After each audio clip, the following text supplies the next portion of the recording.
TV, there's an awful lot of good TV to go to. Jessica Holmes is kissing Mario Lopez. Sam Rubin here and Mario Lopez. Hi, Mario. With the purported injury. You okay? What's going on? How are you? I tore my biceps. Were you lifting or boxing? No, I was boxing. I was sparring. You know, and last year you were I on was a scooter. Yeah, because I had a medical boot on because I tore my Achilles. Next year I'm planning a body cast. Mario.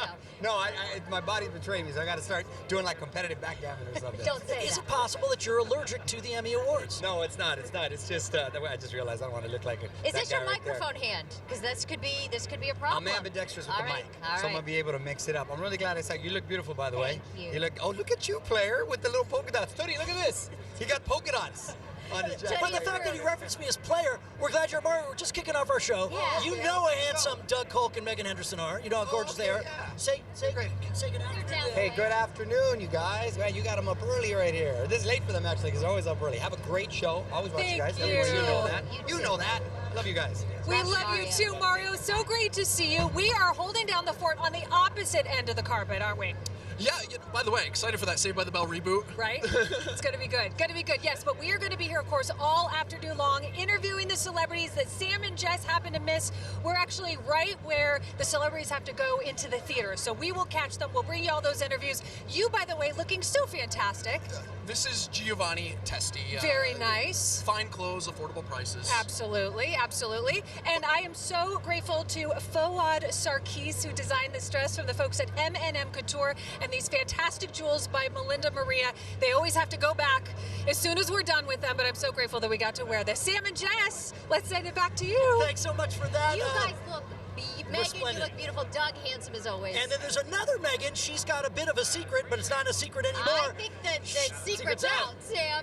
And with the Party of chorus. 3. Look at you guys. Yes, party of 3. Fouad Zarkis also, that is who I am wearing, the designer of this rose pink gown. I also know that Melinda Maria hooked up my ears and my fingers. You see all the candy here. Nick Varios, let's hug it out. You are fashion designer to the stars, my friend. Yay or nay for the rose? It's a yay 2.0. Yes, snaps to that. We are going to be covering all things fashion. We already see the cast of Pose starting to hit the carpet. Oh my gosh, MJ Rodriguez. We'll get to all of India that. Moore, gorgeous. Mwah, we are living. We'll send it back to you, Sam and Jess. Nick and Megan are in our winner's walk area, both so looks adorable, they Megan. both look fabulous. So consequently, after the ceremonies and people are holding those Emmys, we'll have a chance to speak with them as Emmy winners, here as Emmy nominees. Let's show you around the Microsoft Theater a little bit.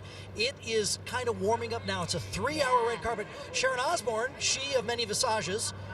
Who else making the way? I know, it's hard to we're seeing air kisses, which Jenny McCarthy, who in gave us a baby big air blue. kiss, very Yes, pretty baby blue. Yeah. Jenny McCarthy, one of the judges of the Masked Singer, and one thing they're talking about with our purple carpet today, our KTLA area is red, but purple, some suggest, because there's sort of a Mardi Gras feel to the Masked Singer, that might be this. Maybe, we're going to talk to Tom O'Neill a little bit, it's all about royal things and Game of Thrones having a good day. that could We'll be see. it too. Back to what we are wearing, which of course is all that matters.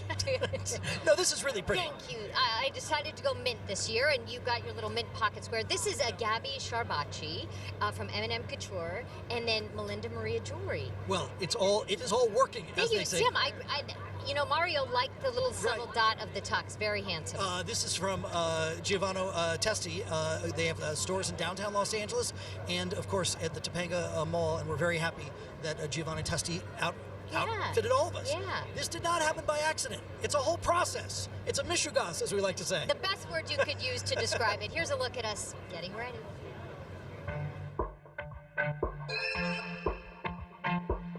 Okay, everyone, I am so excited. This is like one of the most exciting days of my life because I am here at M&M Couture. So here we have gowns starting from sizes 0 up to sizes 28.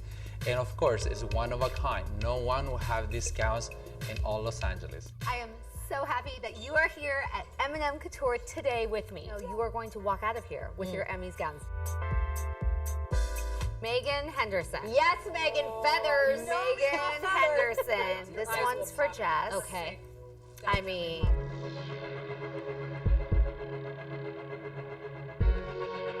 Megan? Yes, I do. Thank you for trying. So sure about this one for me.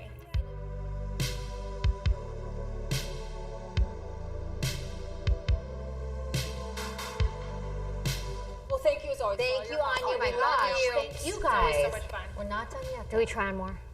Just a few. Okay. With my friends Hamid and Fernanda from Giovanni Testi. What's special about Giovanni Testi? Well, Giovanni Testi is a 22-year-old company from Los Angeles, and we design in Los Angeles, we get inspiration from Los Angeles. Now, this might be too fashion forward for me. It's like the Galaxy. It's a midnight blue, it's very elegant. Ooh, I need a cane and a top hat. Oh, this is it. Done. See, I like this. This is kind of what I was aiming at. So where can people find the Giovanni Testi line? If you go to giovannitesti.com, you can get all the locations. So I know it's a good suit, and I'm super excited to wear it again. Yikes. Next year, you and Doug in faux fur. There we do. Here, we'll do the back-to-back thing as we tell you we're taking a quick break here, and we're back live from the Emmys. Well done. In just a minute.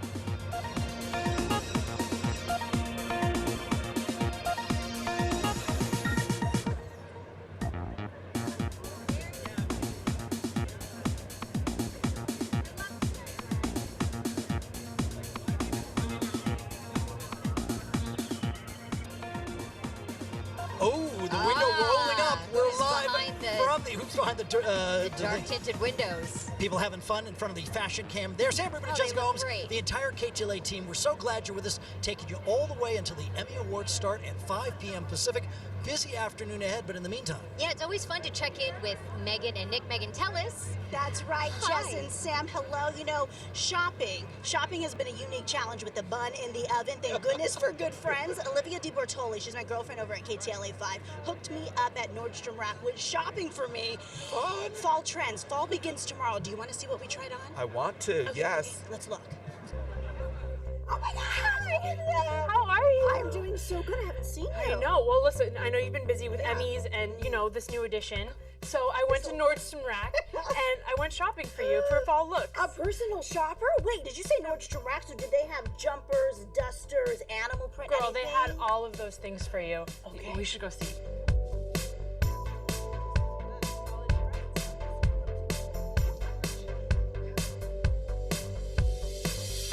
You know what I love? Is that I can wear this even after pregnancy. This It is swings so back. cute. I love this.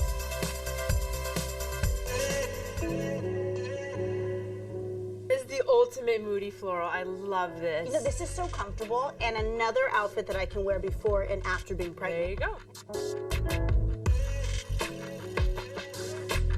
Or if Okay. you want to do something, another option, this instead of that. Oh, and I can keep this base. Exactly. I feel like we can hit the town and do more shopping. Let's you want to do it. go? Yeah. Okay. Let's go see if we can get some more things. I'm also hungry. Okay, oh, me too. So hungry. Always so hungry. It's so silly. Okay, do you want $200 to Nordstrom Rack? Yes, I'm talking to all of you at home. All you have to do right now is text the word shop to 515151. I'm repeating it. Text shop to 515151. You can get $200. Do it right now. And then don't go anywhere. More glitz, more glam, more gab, all of that after the break. You are watching the 71st Primetime Emmy Awards right here on KTLA.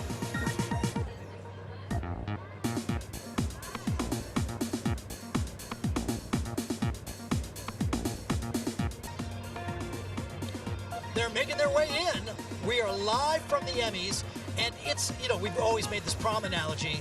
Sterling K. Brown, very likely he could be the Looking king of the handsome. prom. Yeah, nominated this evening. I like his choice in tux. It's always great when you see men step out a little bit. right? Precisely, and there's somebody like that who can really, Yeah. really pull it off. 5 gents who are stepping out are nominees for Best Supporting Actor in a Comedy. 3 of them from one show. Look at this. Alan Arkin, The Kaminsky Method. I'm not sugarcoating. I'm lying. Anthony Kerrigan, Barry. Oh man, you don't even know. It's about to go off. Tony Hale, Veep. Do you want 6 almonds? No!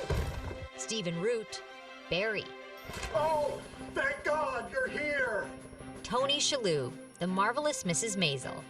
Be man enough to come up here so I can box your ears. Henry Winkler, Barry. I will always be there for you, as long as I'm out of here in 7 minutes.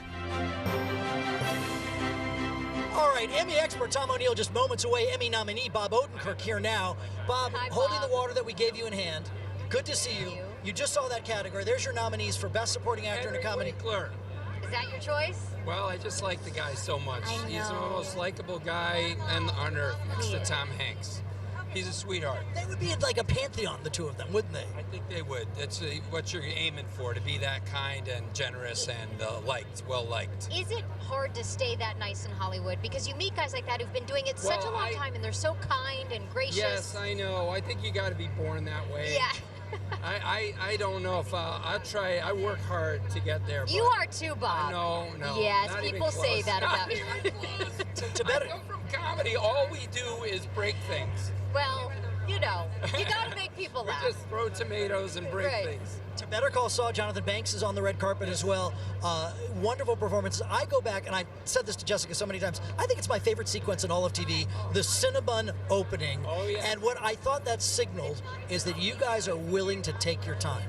Yes, well, the writers of this show, Vince Gilligan, who created Breaking Bad, and Peter Gould, who was the first to write the character of Saul Goodman in Breaking Bad, do take their time, and the audience is good to us, and they let us because they trust, and it's really from Breaking Bad taught the audience everything matters, and so they're okay with watching everything and letting it move at its own pace. Right. We're very lucky. We talked to you not long ago, and I love that you said your cast members, you guys stay in a house together, like Yes, we roomies. do. You cook You dinner want to see our together. puppies? You have puppies We rescued a dog in the desert, and she had 8 babies in her. And so Ray Seahorn and Patrick Fabian and I raised them in our house that we share. There's the good girl. Look There at she I don't know if is. you can zoom in on that one right there. If you It can might see be a that. little. No, we got it. We There do see she it. is. What's her And then name? Now we're going to watch the baby come running at us. This is the run to the litter. Here she comes. 1, 2, 3. Pop, pop, pop, pop, pop. Now, You just got a text message. at some point, who's going to take They all have homes. Albuquerque is a big dog town. People have big yards and they love their dogs, so we've had no trouble finding Nice. wonderful homes for them. And we've had a great time helping them get to 8 weeks, which is when they can go home. There you go. Sweet Bob. Sweet see? Bob, he is a nice Sweet guy. Bob. Enjoy tonight. Yeah, Have a good time. congratulations. Great to see you. Thank Have fun tonight. Megan Henderson and Doug Kolk down the way. Well, Sam and Jess, you know, you've been watching all afternoon what it takes for us to get ready. Now imagine being a celebrity. Oh, I'm telling you, it is much more than finding that perfect tux, that perfect gown. Our celebrity stylist, Anya Starr, she's actually getting ready right now at the JW Marriott behind us. She knows everything it takes to get celebrities camera ready.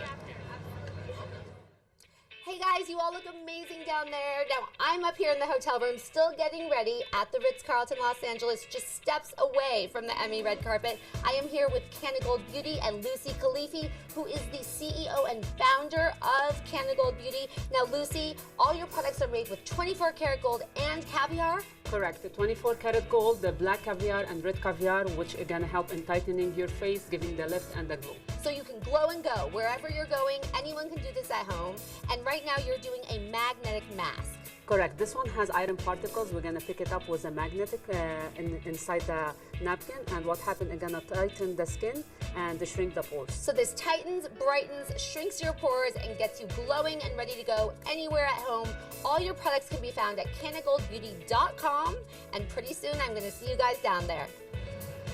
All right, as Anya mentioned, more for that star secret at canabeauty.com. Gold and caviar. My wife's watching. That could be trouble. More from the Emmys after the break.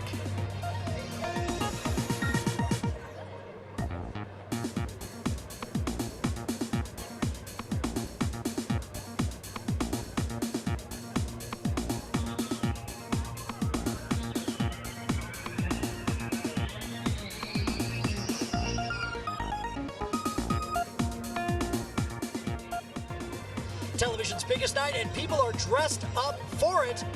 We are live from the Emmys as you watch people make their way into the Microsoft Theater, where maybe This Is Us, Eris Baker, has a slew of nominees. What do you think might happen with your show and your cast tonight? Tonight, I definitely think that they should get recognized. I definitely really want them to win. All the individual people who got nominated, Sterling K. Brown, Mandy Moore, et cetera, et cetera. I really hope they win because I really do deserve it. Aw, and what is it like for you to be with castmates and to be honored this way and to be on a night where there's, and it's just fun, right? It's Cinderella moment? Yes, very like futuristic Cinderella right now. But it's so amazing to be here. I'm just so blessed in general just to be here, to be surrounded by my cast. It's so rare to see all of them in one area. Just to meet new peers, new peers in the industry, see new friends. Who would you like to meet then, since you brought it up? Is there anybody you'd say, gosh, I'd love to run into them tonight? Who would I want to meet? I saw Joey King yesterday. I met Joey King yesterday, but I definitely want to see her again. That's probably like the biggest person I would meet. Yeah. And here's the thing, because people have this, as you know, deep emotional attachment to your show, do people come up to you and like, that scene where you made me cry? Not many people do that. They usually just ask for a picture. That's like, they never really talk to us. It's kind of weird. Yeah. It is strange. It is strange. They just stare. No, people talk about the distinction between asking for pictures and when you used to sign an autograph, which would facilitate more conversation. Actually. Yeah. Yes. You're 100% correct. Like, nobody really like talks to us like anymore, especially fans are just like, oh my God, it's you from that show. Like, it's kind of just like that. Well, you from that show, Eris, nice to see you. Enjoy the Emmys today. Thank you guys for having Have a great time. You look beautiful. She does the Cinderella walk down the steps. She does. Megan Henderson and Doug Kolk. As we continue the Cinderella analogy, it is Prince Charming and Cinderella It is. themselves. Hi, guys. Back at ya. Well, you would think that being nominated for an Emmy is enough. No, these celebrities come home with some serious swag. They sure do. We're talking, of course, about those official Emmy gift bags. The folks at Backstage Creations have been the official curators for years and years, and now you at home have your chance to win an official bag. Stay tuned for the code word. Watch. Well, this is our 7th year backstage at the Emmys, and we love to curate new brands and services to introduce to the celebrities backstage at the show. Some of the more unique and fun items that we have this year in the bag, obviously we have the Paderno frying pan. So many celebrities are into cooking now, and with people like Chrissy Teigen who have their own cookbook, we thought it'd be a great fit. We also have the Napo massager with all the tired muscles from all the celebrities doing their events and red carpets. Some of the grand items that we have in the gift bag this year, resorts are always a very popular item. We have the Kapama Karula resort, and it's an African safari in South Africa. With all the celebrities being so athletically inclined and wanting to keep their figures for films, we have Beachbody. They're giving a $200 certificate for athletic wear. We have something super exciting for KTLA viewers. One lucky winner will be walking away with an assortment of the Emmy gift collection, and the code word is STATUE, S-T-A-T-U-E. Megan, what would you even do with all this I could come up with something. Yeah, I'm sure. Maybe 2 or 3 things to do with them, yeah. Well, don't forget, the keyword, statue. Statue is it. We can't win, but you at home can, so good luck to you. We hope you're going to stay with us all afternoon long. You are watching live from the red carpet, the Primetime Emmy Awards. We'll be right back.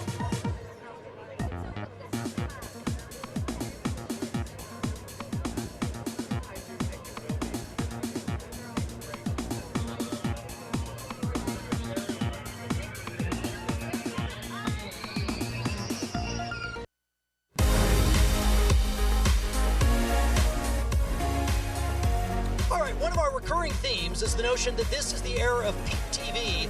Jonathan Banks, an important part of that with his Emmy-nominated work in Better Call Saul. But back to the good old days, you and I stood on this red carpet. You referred to it during the ALF years, obviously for the great work in Wise Guy. What was it like then versus what it's like now? Is there better television now? I think it's more important that people know that Alf made you cry in the finale. I think the audience would be interested in that. I'm an emotional person, Jonathan. I would say so. Little high-strung. What about that? I mean, the thing that I think is so different now, obviously, so many more outlets for more TV. Is it better TV? Yeah, it's a lot better TV. I mean, I've been around a long time, and I've been around a long time. If you'd ever told me that the writing on television was going to be better, far better than it is in film, I would have thought that would have been impossible. And that's not to say there's not that rare film that is very good. But you know, the art houses are gone, and I'm not being pretentious in that. I mean, it's hard to go to an adult film. I It's knew not where you were that going hard. with know that. what you mean. We know what you mean.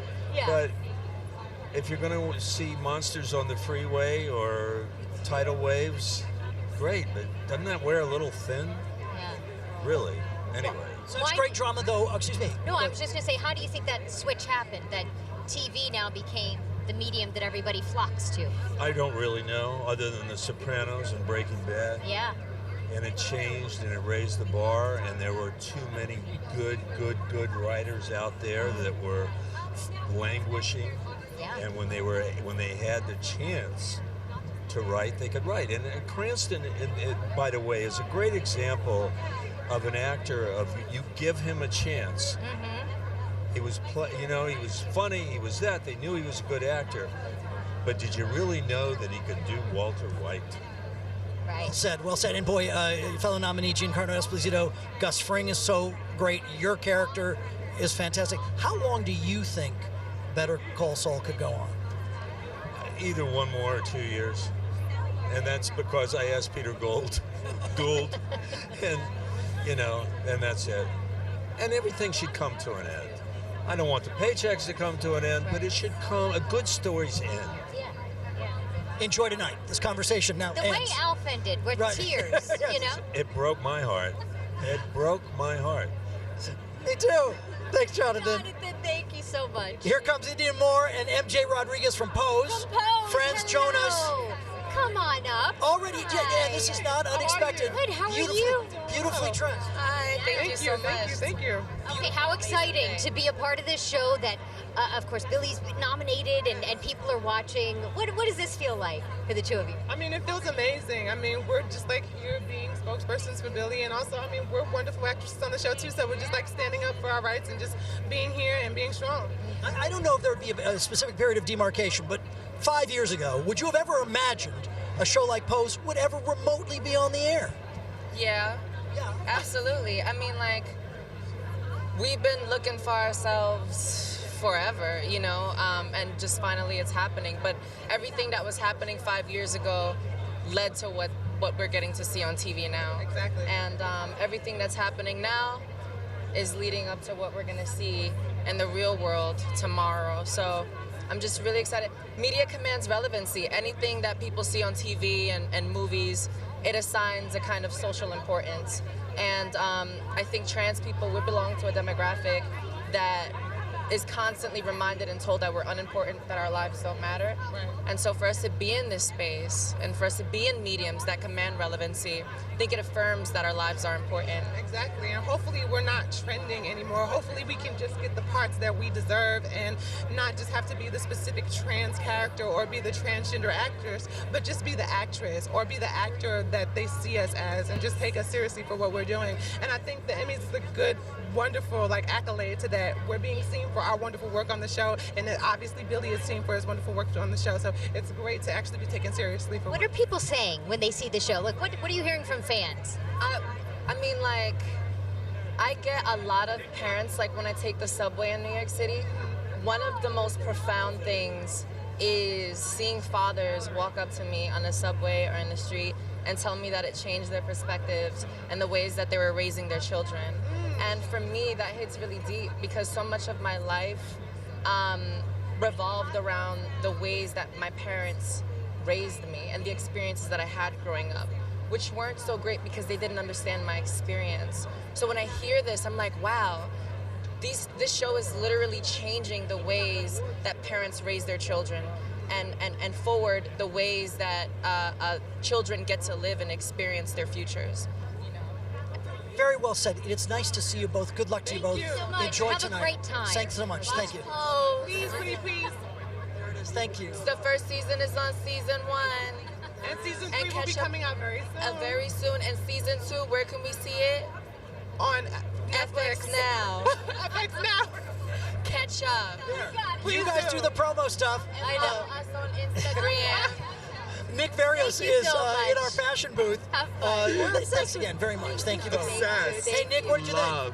What did you think, Nick? Oh, I love the bubblegum pink on MJ Rodriguez. Look gorgeous with a little pop of the black and then the white Grecian goddess on India Moore. Beautiful. Yes, we're talking Angel and Blanca from that show. That show, I mean, with the baby on the way, it kind of gives me that same idea, right? It's so important. It's not just about us connecting with the characters, who they are as real people in real life, but also what it is that they're wearing. That's important. Yeah. And so for you actually had a chance to go behind the scenes of some of these shows. I did. At FIDM Museum, we have the 13th Art of Television Costume Design exhibition.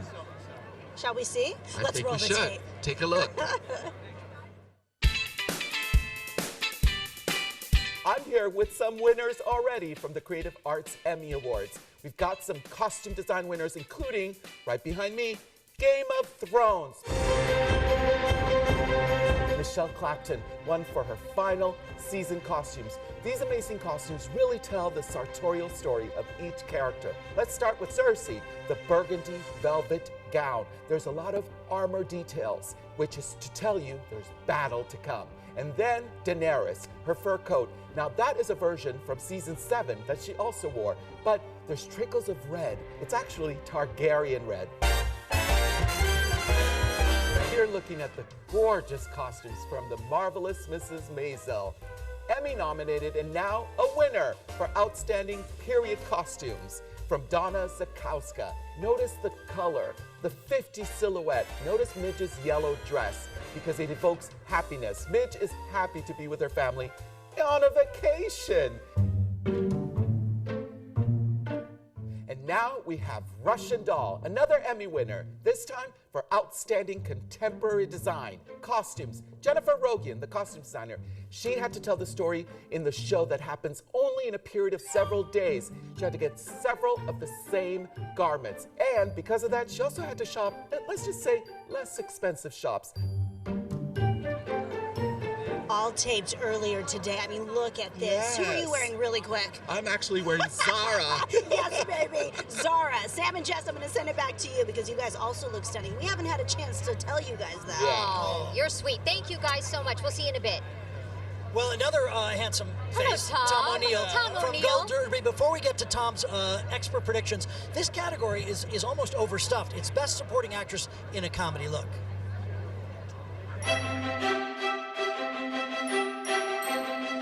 Alex Borstein, the marvelous Mrs. Maisel. I came up to look for a gig for you up here on the off chance. I ate a bug. Anna Klumsky, Veep. Maybe I'll throw you a bone. Sean Clifford, Fleabag. I've got 2 important meetings and I look like a pencil. Olivia Colman, Fleabag. And this is my unstable stepdaughter who's had a miscarriage. Betty Gilpin, Glow. I've been baking pies at home. Pies are great! Sarah Goldberg, Barry. So many other women have the same story. What, am I a spokesperson for them now? Could I be the face of the movement? Marin Hinkle, the marvelous Mrs. Maisel. All right, Abe, my goodness, so threatened by a little dog. Kate McKinnon, Saturday Night Live. Cars are slowing down, they're honking, they're screaming, put some pants on! All right, Tom O'Neill, goldderby.com, of course, the website for all your favorite Oscar odds and handicapping and the rest. I'm going to say, because it's sort of LA-centric to me, Sarah Goldberg from Barry plays the narcissism of an actress that only people who work in show business would remotely understand. Right. And I think she does it perfectly. She does. And so does Alex Borstein, who won this category last year and might be out front again. But we have this little wild card here, Olivia Colman, who pulled off a surprise at the Oscars, remember? And there's all this Fleabag buzz. We might see it pop up here. Okay. So a definitive pick or a hedge on Olivia Colman? My pick would be Olivia Colman. Yeah. Quick break here.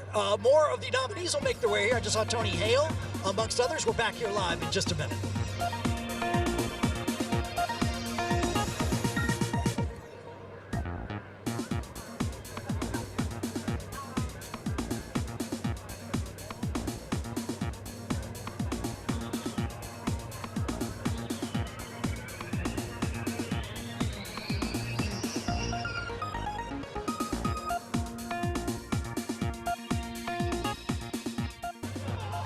Back live at the Emmy Awards, people wearing all sorts of different frocks making their way into the Microsoft Theater. Sam Rubin and Jessica Holmes, so glad you're spending your afternoon with us. And I tell you what, I'm going to give myself credit. I have picked the right pocket square because I match beauty and beauty. He's switching dates now that he realized. We're like a band. This is so exciting. You look exquisite. Thank you. So do you. Color. Both of you do. How are you? I'm good. I've been very sick for the last couple of days. What, and a little cold or something? Gastritis. Isn't that sexy? Everyone feeling aroused? So I've been on like an IV. I have little bruises. Oh, but you made it. Very heroin-y. But I'm here today. Yeah, because you can't miss it. Your show is honored tonight. I know we've never been nominated before, and to be nominated in our final season means so much. It's such an amazing way to say goodbye to the show and say goodbye to Ted Danson. Let's talk about Ted Danson for a second. We all know he has sort of this rarefied air, this expertise. And your show has been this wonderful build as people have come to know it and love it. You're smiling when I say that. Yeah, it was so surprising to me. Like the show came out year one, and it felt like no one noticed, and then suddenly we went on to Netflix, and the world took us in, and suddenly this year we went to the Golden Globes, the Critics' Choice Awards, and now we're at the Emmys, which is the pinnacle of this, the TV Oscars. Right. And so it's so exciting to be here, and he's got his 900th nomination tonight. Now, what is it like to work with Ted? Because obviously we know him from Cheers, and we've been watching Ted for. What kind of guy is he? So hot. And he's so nice. Did you say hot? H-O-T? Hot. So hot. Oh. He's so hot and so nice and so classy, and he's got so much empathy, and he's so polite to everyone. He's got such good manners, and he's so excited. He behaves like a beginner, not in the fact that he's not the most talented person in the world, but he just behaves like this is his first ever job, and I think that's really inspiring to see someone who's been in the game for this many decades still have enthusiasm and class. Gentlemen, an important lesson: manners matter. So, my gosh, how's the love life going? Because if it's not going well already, it's going to go amazingly well. We went to the personal tonight. questions. Oh yeah, no, my love life's going great. He was very happy to. Yeah, he like oiled me up before I left the house. That's a good man. That's the least he can do. Too much information. Enjoy that. You You're look oh my gosh. Beautiful. We'll see you coming and going. Off you go. Okay. Now, they want to go to Nick and Megan. Now, Nick, is that Kristen Cavallari? I believe it is. Now, that mint green dress that she was in, I think. But here's canvas. But Nick, here's the question. It's the canvas. It's the canvas. She'd look beautiful in a paper anything. bag. You couldn't miss. Yes, I mean, I think that dress had the perfect muse. I love the mint green, that silk taffeta gown off the shoulder. It looks so great, especially on her skin color. Can I just say there's a color trend happening? And it has everything to do with Jessica Holmes. I think so too. Mint. Oh my gosh, and I love the pops of color. Yes, for Jamila was sure. wearing that orange lip, the orange nails, if you saw when she was speaking there.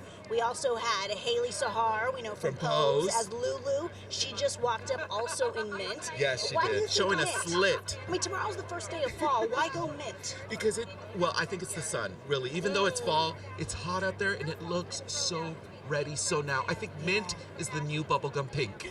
Oh, wait, so am I off trend? No, you've got Dusty Rose. Dusty You're Rose. good. Yes, it's like I just want to pop Jess in my mouth, right? As a little mint. All right, Jess, I will send it back to you and Sam. Joined by Tom O'Neill, our resident expert from GoldDerby.com. We just had our conversation with that beautiful lady from The Good Place, and Ted Danson, who I don't anticipate will be a winner tonight. But you tell me, when somebody like that receives nth nomination, but a show not widely seen. No, but it really peaked this year. The Good Place got all of these big nominations, including comedy series. It's really in this race, and if it ends up winning someplace, it's going to be with Ted Danson. This man is beloved here at this award show going back, 30, 40 years. Does it matter when a show is having their final season? Do voters take that into account? Go, okay, this is the last time we can nominate them for this. I don't think they do unless they want to give it a sentimental hug, like maybe with Veep here. But in the case of The Good Place, I think that there's just a lot of goodwill for it. There's that, and then there's the being admired for the work. These are the ladies who lead the dramas. Best actress in a drama. Watch this. Emilia Clarke, Game of Thrones. We have won the Great War. Now we will win the last war. Jodie Comer, Killing Eve. I do what I like. I don't like it. Viola Davis, How to Get Away with Murder. You're the one who killed a white woman here, not me. Why? Did you feel abandoned by your mommy? Laura Linney, Ozark. I'm here because I'm worried about you and I'm worried about your baby. Mandy Moore, This Is Us. And I need you to put it away right now. Sandra Oh, Killing Eve. People have died. I left Hugo bleeding to come help you. Robin Wright, House of Cards. The message is we need to protect our democracy. I don't know if this matters anymore. Laura Linney is a movie star. Mandy Moore is in the show, certainly most widely seen amongst that group. What do you think? It's all about the Killing Eve co-stars. Yes, Sandra and Jody. Sandra and Jody. You know, they've seated them. I noticed the seating cards the other day. They're at opposite ends of the theater. I don't know if they expect them to kill each other over the award or not. But look, Sandra Oh had all the early momentum. She won the Golden Globe. She won the SAG Award, etc. But Jody's really coming on strong in terms of what's hip and cool. So we have a real race here. I still think Sandra Oh is going to do this. Okay. But do you guys think Jody? I would go with Sandra Oh as well. And that final moment of the last season, the way it ended, and their chemistry together is just so fascinating to watch in that show. So, I don't know. It's hard to say. I think it's terrific, too. Yeah. And then people, you know, again, maybe it's the distinction between general audiences and voters. More people have seen Mandy Moore in one episode than have seen anybody in any of these shows. Remember, in this same network, BBC America, Tatiana Maslany won this category a couple years ago. It can be done. Great. Tom, thanks so much. Thank you. Thank you, Tom. Here comes my best friend, Bethany Frankel. Bethany, you are such a pro. Last night, you were, sorry. No, Bethany. The way you spoke yesterday, you're just really, really funny and genuine, and I love the way you spoke. Go on, more about me. He honored Henry I do. Winkler, I was right? there. Yes, he told me how. And you were amazing. This was the Creative Coalition, and it was the Television Honors. Bethany Frankel, a recipient of one. Ryan Murphy said the nicest things about you, and your talk was completely off the cuff. I read something I had written, and you talked about this remarkable work for hurricane victims, and that people told you you could write a check, but that's all you could do, and then you decided you could do a lot more. And it's not that, even if you write a check, where do you send it to? Because these people have absolutely nothing. They have no water. TV has been amazing. I mean, this is all about TV. TV has literally given me a platform to literally save people's lives. So it's been amazing. Your job is saving people's lives. And you know what? What I love is Bethany made reference to other jobs that she had working with chopped salads at La Scala down the street. Yeah, you did it all. I worked for Jerry Bruckheimer. I worked for Lorne Michaels. I worked for the Hiltons. I worked slinging salads. But everybody who watches you knows that hard work is something you are not afraid of. Well, hard work is really the only way to get in there. People think that it's taking a good picture of yourself and a filter. Right. I work like I am dirt poor to this day. I just always will. It's just that you have to be a hard worker. It's who I am. You know what? Because Bethany will appreciate this, we have to pay some bills here. So quick break here. Good to see you. Enjoy the Emmys. Great to see you, Bethany. Bye. Have fun. There's Bethany Frankel.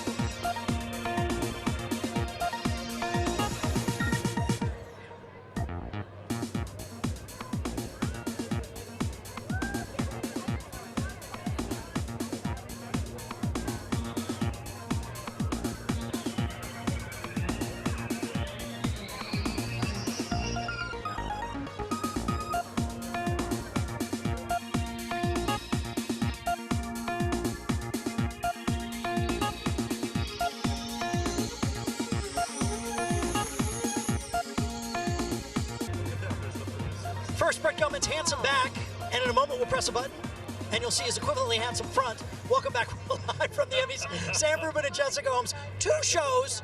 You're really a jerk in Fleabag. Is that fair to say? Yeah, I think that's fair to say, definitely, yeah. And a kook in Stranger Things? Oh, a jerk and a kook. I think that's very valid. Yeah, I like that. That's the title of my autobiography. There you go. A jerk and a kook. Brett Gelman's story, yeah. But life is good to be in 2 popular, fabulous shows, right? It's crazy. I can't believe it. Yeah, I mean, I'm on my 2 favorite shows, even if I wasn't in them. How do you keep it all straight? Do they say, okay, this is this time where I'm going to be working on one show, or do they have to work it around your schedule? No. I make my schedule work for both of these shows. Yes, yeah.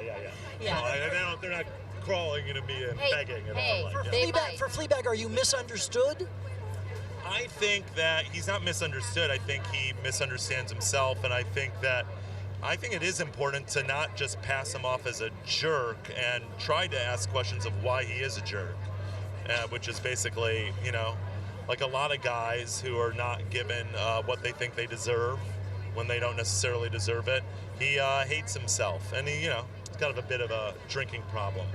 Alcoholism doesn't really make you act that cool. There's a little bit of that. You know, one thing we heard, person after person who's been on our show keeps saying, Fleabag's our favorite show, Fleabag's our favorite show. Is that what's happening? Do you hear that word of mouth has now become a thing with Fleabag? It's and really now... insane. I mean, there's been some events, as you know, this week, and the people that are coming up to me and telling me that they love my work, it makes me, it really feels like I'm in a dream. It's crazy, yeah.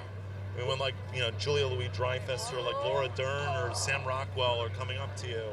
Do you play and it saying cool? that, What do you do? You just don't think you know, you live in a vacuum. I'm alone, like in my apartment with my dog, and I'm just like, oh, what's going on tomorrow? And, you know, when you're not working, we're not like good if we're not working. If we're not on set, we're a mess. So, to have those people, you know, being around those people to begin with, and then have them be saying these things when their work means so much to me is amazing. Brad, you've revealed a lot, perhaps too much. We like on the my reveal. gravestone, it'll say, I should have said less. All right, thanks. Here comes Stephen Cannell exchanging smooches. Hello, how are you? I tell you what, we've had some of your colleagues from Pose. Great to see you. It's nice to see you. Is this the official Pose cape? Is that fair to say? Oh, It is today. Yeah, it is. It's a beautiful cape by Victor Luna. Okay. Yeah. Why does the show mean so much to people? Well, I think that we are in an era right now where we need to be seeing LGBTQ stories. We need to see the community represented in a positive light. You know, we have an administration right now that is sort of systematically disenfranchising us, and that's a problem. And so it's really critically important that a show like Pose exists. That is very well said. They're only rushing us along because we had a commercial coming, but good luck tonight. Enjoy tonight. Yes. Thanks so much. Nice Great to see you. Have Thank you. fun. Great to Thank meet you. you Good to too. see you. Thanks so much. Ladies and gentlemen, the pride of West Los Angeles. That's right. Always good to see you. A presenter tonight. Yeah, and That's a right. presenter this evening. I'm not nervous. I'm excited. What category? Sketch, variety sketch. Ah, yes, okay. yes, with Anthony Anderson. So Well, that's you're an improv sketch guy. You could riff the whole thing if the. a little bit. We'll see. We'll see it go off the rails. It's gonna be horrible. But that's kind of what's fun. When you're sitting at home watching the show, a little off the rails is always good. Yeah, we'll see what happens. Yeah. I have a drink in me, so. Okay. And the day is young. Have you seen TV wife Constance Wu in Hustlers yet? No, not yet. Not yet. We had there was a screening on our lot. She put on a screening for the crew, and I couldn't make it that night, so I have yet to see it, but I will see it very soon. Now it's fresh off the boat shooting. We're shooting right now. Yeah? We're 5 episodes in, and we're having fun. Yeah. Randall, enjoy tonight. We'll look for you doing that Randall, presentation. Always great to Thanks see so much. you. Take care. Have Good fun tonight. Megan and Doug across the way with it. Now, Chris Sullivan didn't know he was nominated when he was nominated and didn't actually believe it. This is what we hear. That you didn't know that you were nominated. When you were nominated. Yeah, I wasn't aware that the nominations were coming out, and so Chrissy Metz sent me a text to let me know. And you didn't believe it. I didn't believe it because I didn't want to start spreading the word if the show had been nominated. Too soon. Yeah. You didn't give him the heads up? She didn't know. He no, told me. I told her. I mean, we weren't sitting by the computer or the television waiting. We just didn't know. We weren't aware. See, this is what's unfair. Your performance all 3 seasons was remarkable. However, this season you're recognized. Thank you. So, well, this season it was a chance to go a little bit deeper with the character, and the writers kind of graced us with a deeper storyline for Toby, and so I'm honored. And I've heard over and over again that a lot of you know how the show is going to end, but did you know that deeper stuff was coming for you this season? Yes, the writers give us kind of a heads up that stuff is coming down the road and let us know what we're going to have to tackle and what we're going to talk about. So it's this last season's been a pleasure. This next season is going to blow people's minds. And I have to comment on the coordination here. It's all her, I hear. Oh no, it's a team effort. It's a takes team a village. effort. It takes a village to raise an idiot. Well, best of luck tonight. Thank you so much. Thank you for joining us. Have fun tonight, guys. So much. Pleasure. Have a great Sam and night. Jess.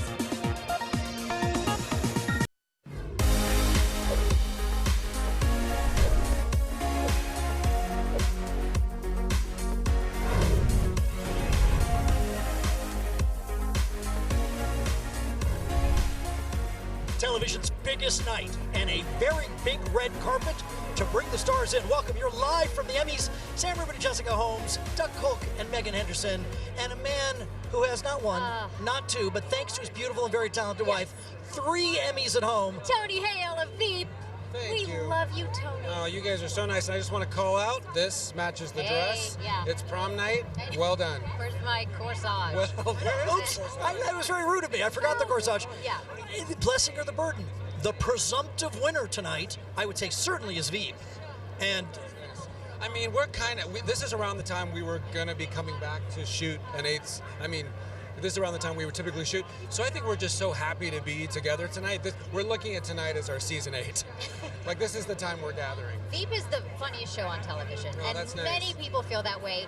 What is that like, that partnership between you and Julia Louis-Dreyfus, when you see you two on camera, and the way that you react to one another is unlike anything else, and does it feel like that for you too? It does. Right when we first met, I felt like we got each other. Yeah. And the fun thing is my character is so close to her that I get all of the small stuff she does. So it's fun to kind of find those bits, the rhythm, and then find extra physicality to make it hopefully funnier. are there multiple bags, and do you have now one with you? Just one bag? And I took it with me, and I touch it every now and then for emotional recall. And it just brings back all Gary's pain.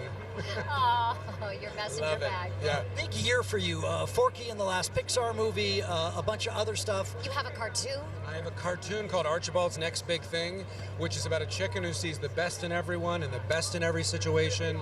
And it came from a children's book I did with my buddies Tony and Victor, and I just loved it. I love doing the show. I love it. Tonight, when Julia Louis-Dreyfus goes up there to make Emmy history, very likely winner tonight, are you crying in your seat? I'm definitely screaming and clapping. Maybe I will break down. Let's make that TV. Let's make that TV happen. Let's do that, Tony. America wants to see Great, it. great, good. Backstage. This is us moment. We'll do it. Enjoy tonight. Always good to see you. Thanks, Tony. Very good to Have see you. fun tonight. Thank you. Oh, thanks so much. Here comes Anthony Kerrigan, one of the big nominees from Barry, and the nominee hug. Wow, this is they've not met before. And they're in the same category, so they're. It's interesting the dialogue that is going through there. We'll ask Anthony when he gets here. A supporting actor in a comedy, and of course Anthony nominated with 2 of his Barry co-stars. So we Anthony, don't want to eavesdrop. Nice to see. We don't want to eavesdrop. He is in the same category as you are. He's done great work over the years. He's won. You are a proud newcomer to this. Right. What was that conversation? I mean, oh my God, the guy is so grounded. He's so incredible, so talented, and he really just, you know, he was just like, let's hang out after. I mean, that just says it right there. Yeah. You know, one of the nicest guys. Good guy, huh? Absolutely, great Okay, guy. But your show, Barry, Yes. when you first got, the script and you thought, gosh, this is an interesting premise of a show, and your character, bad guy, but funny, Yes. but complicated. Right, very complicated, very polite gangster. You know, you don't see that very often. But no, I just have a blast with it. It's so brilliant, so wonderfully written, and yeah, it's a pleasure to go to work today. It's arguable whether I'm going to work. It's actually just going to play. How nice, right? Yesterday, a terrific event, the Creative Coalition, handing out some humanitarian awards, you being a recipient for the work that you do with people with alopecia. Let's talk about that and the work that you do. Yes, absolutely. So alopecia is an autoimmune disorder. I don't like to call it a disease because I don't feel like it's a disease. I mean, I've had it since I was 3 years old. It causes hair loss.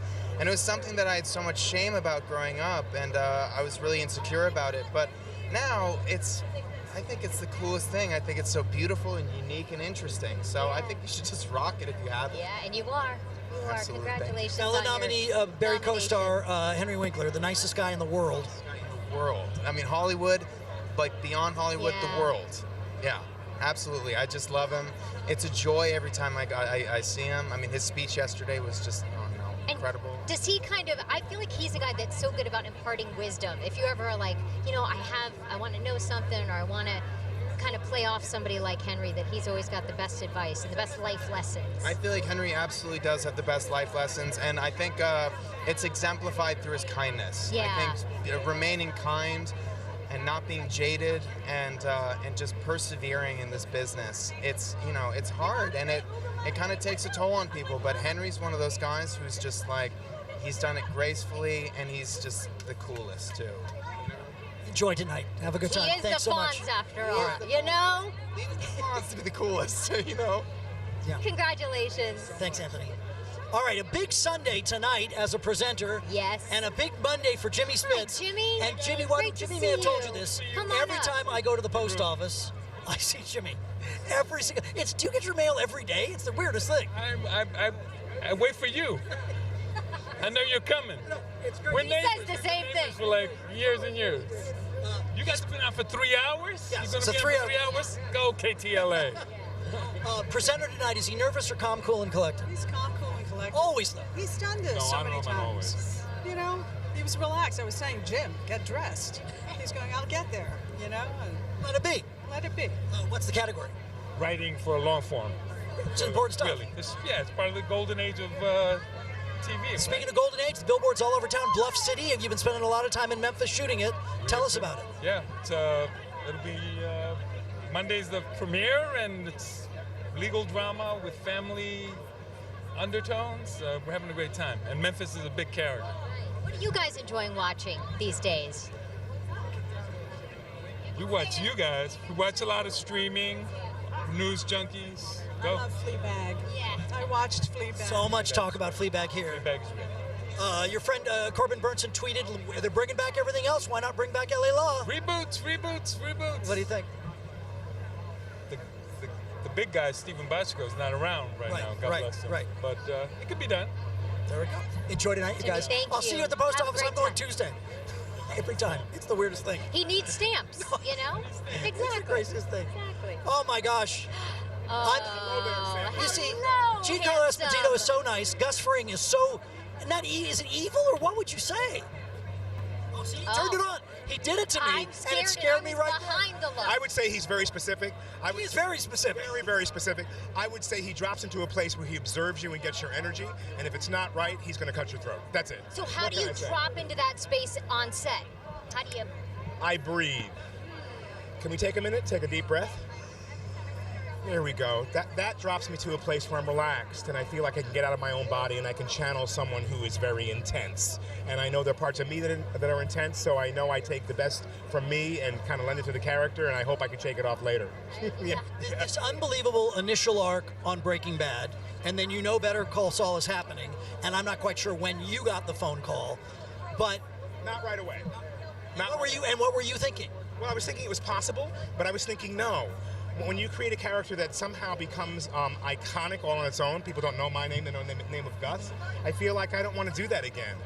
Because I don't know if I can get back to that same place again and honor that character the way I did the first time. Never want to repeat. So I was very honored when they called me, but I had a lot of questions. Will it be a different person?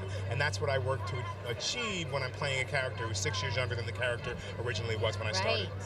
Enjoy tonight. Congratulations. Good to see you. Incredibly sharp. This look is great. Oh, you're so kind to say that. We're honored to talk to you. Have a great time. All right. Patricia Arquette, who doesn't have one Emmy nomination. She has two. Escape from Dannemora. Here we Hello, go. Patricia. How are you? Great to see you. Patricia, nice to see you. We saw each other yesterday at that Creative Coalition event. You received a humanitarian award. Congratulations to you for that. 2 nominations here tonight. Yes, I know. It's like an embarrassment of riches. What do you think it is that is getting your phone to ring, or writers are thinking of you, or what do you think's happening? Well, with Escape at Dannemora, Ben Stiller was thinking about me for this part, and then Hulu started to hear how good Escape at Dannemora was. So then sometimes work begets work, you know? People talk to people and say, you know, she's wonderful in this, oh my God. So, yeah. I think there are certain shows, Escape from Dannemora absolutely being one of them, that are watched quote unquote by the right people. I think that show was like that. Yeah, I do think it was a certain echelon, and Ben was coming out, and it was his first, you know, big dramatic project that he'd done, and he directed all of them. So, yeah, I think everybody was looking at it in this business. It's one of those stories, real life is crazier than fiction. You know, it's about this woman who was working in a jail and helped the men escape. It was a story everybody was following on the news. Yeah. Were you familiar with it at the time before getting the script? I was watching it as it was breaking, and it was like, oh no, scary. These guys broke out of prison. Then it was like, this woman might have some information. Like, whoa, that lady doesn't look like the type that would know anything about this. Then it was like, she might have had an affair with one of them. Like, what? And then it was, she might have had an affair with both of them. Like, what? Who is this lady? I need to know more. Well, you brought her to life in the most extraordinary way. Oh, thank you. Thanks so much. Enjoy tonight. Have a good time. Thanks, Patricia. So much. Congratulations. What an interesting turn as we go from Patricia Arquette, James Van Der Beek coming up here in just a second. So really good actor, lots of great work. Or James Van Der Beek's friend. Oh, look at you in this gorgeous blue suit. You look super. Thank you. Melancholy about House of Cards, or how are you thinking? I mean, God, there's so many emotions that go through your head when we say it. But I think for me, there's a part of me that's like, this is nice. I was so happy to be nominated again this year to say goodbye, to give Stanford his proper send-off, you know?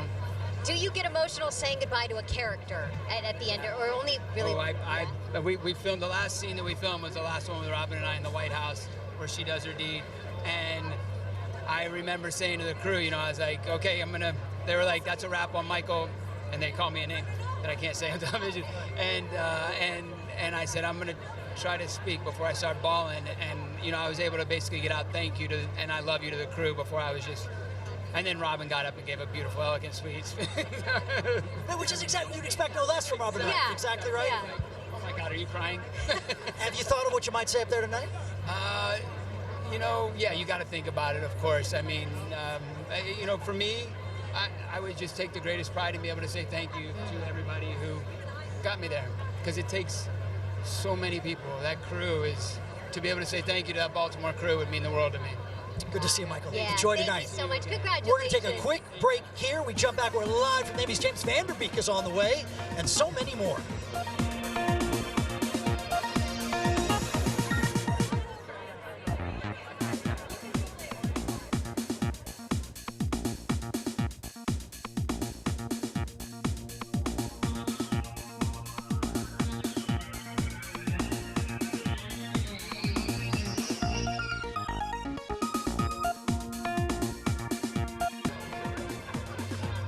Welcome back, live from the Emmys.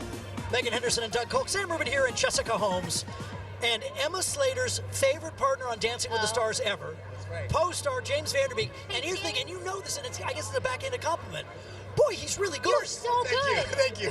Did you know this about yourself? I knew I loved to dance. Okay. I've been wanting to do the show for years. This year I finally had the balls to actually do it. I love performing. I started out doing theater. I've been writing for the last year.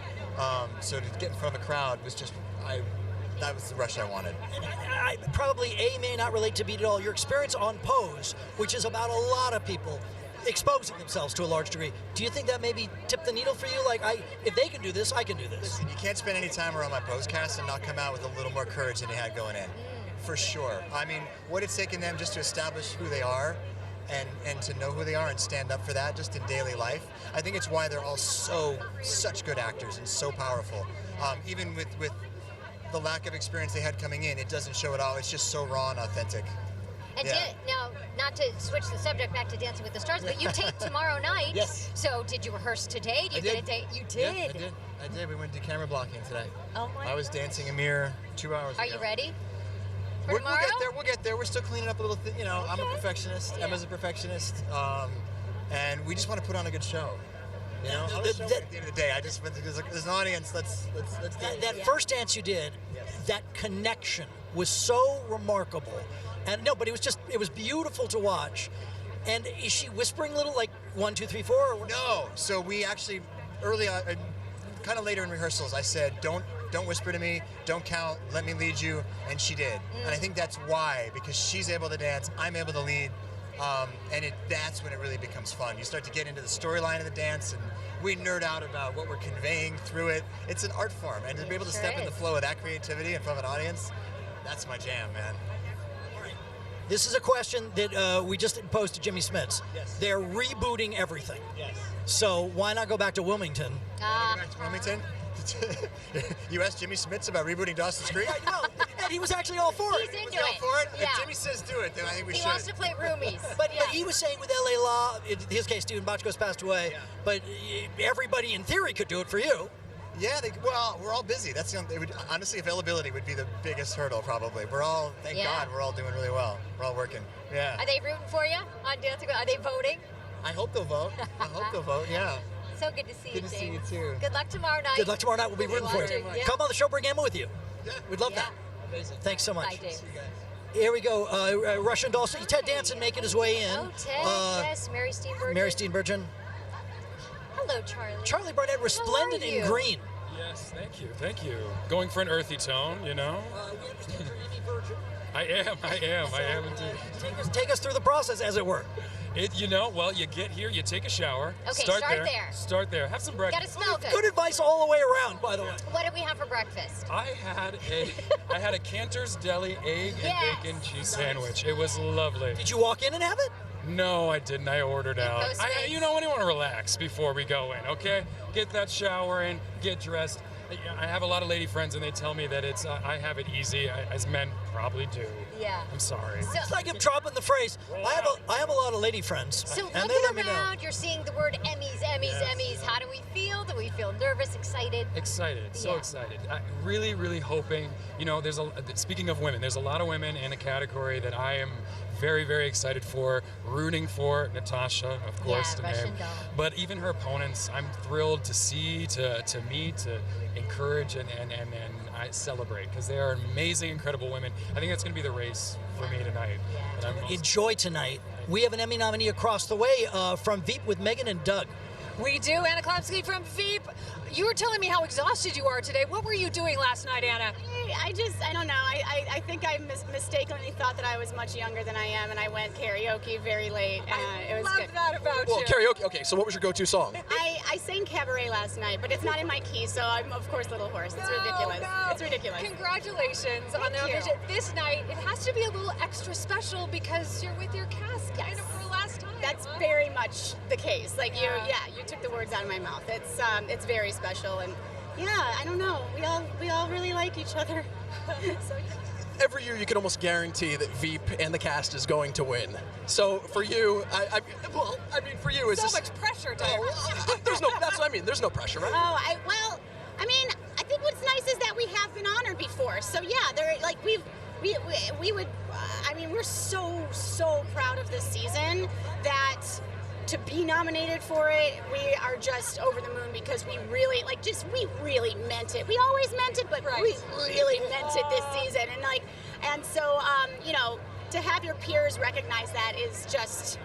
It's just like the best gravy. Well, we felt it. Congratulations. You have so much fun tonight. I say another night of karaoke if it comes up. Please, do it, Anna. Thank you. Congratulations. We're going to have much more live from the red carpet here at the Emmys. We'll be right back.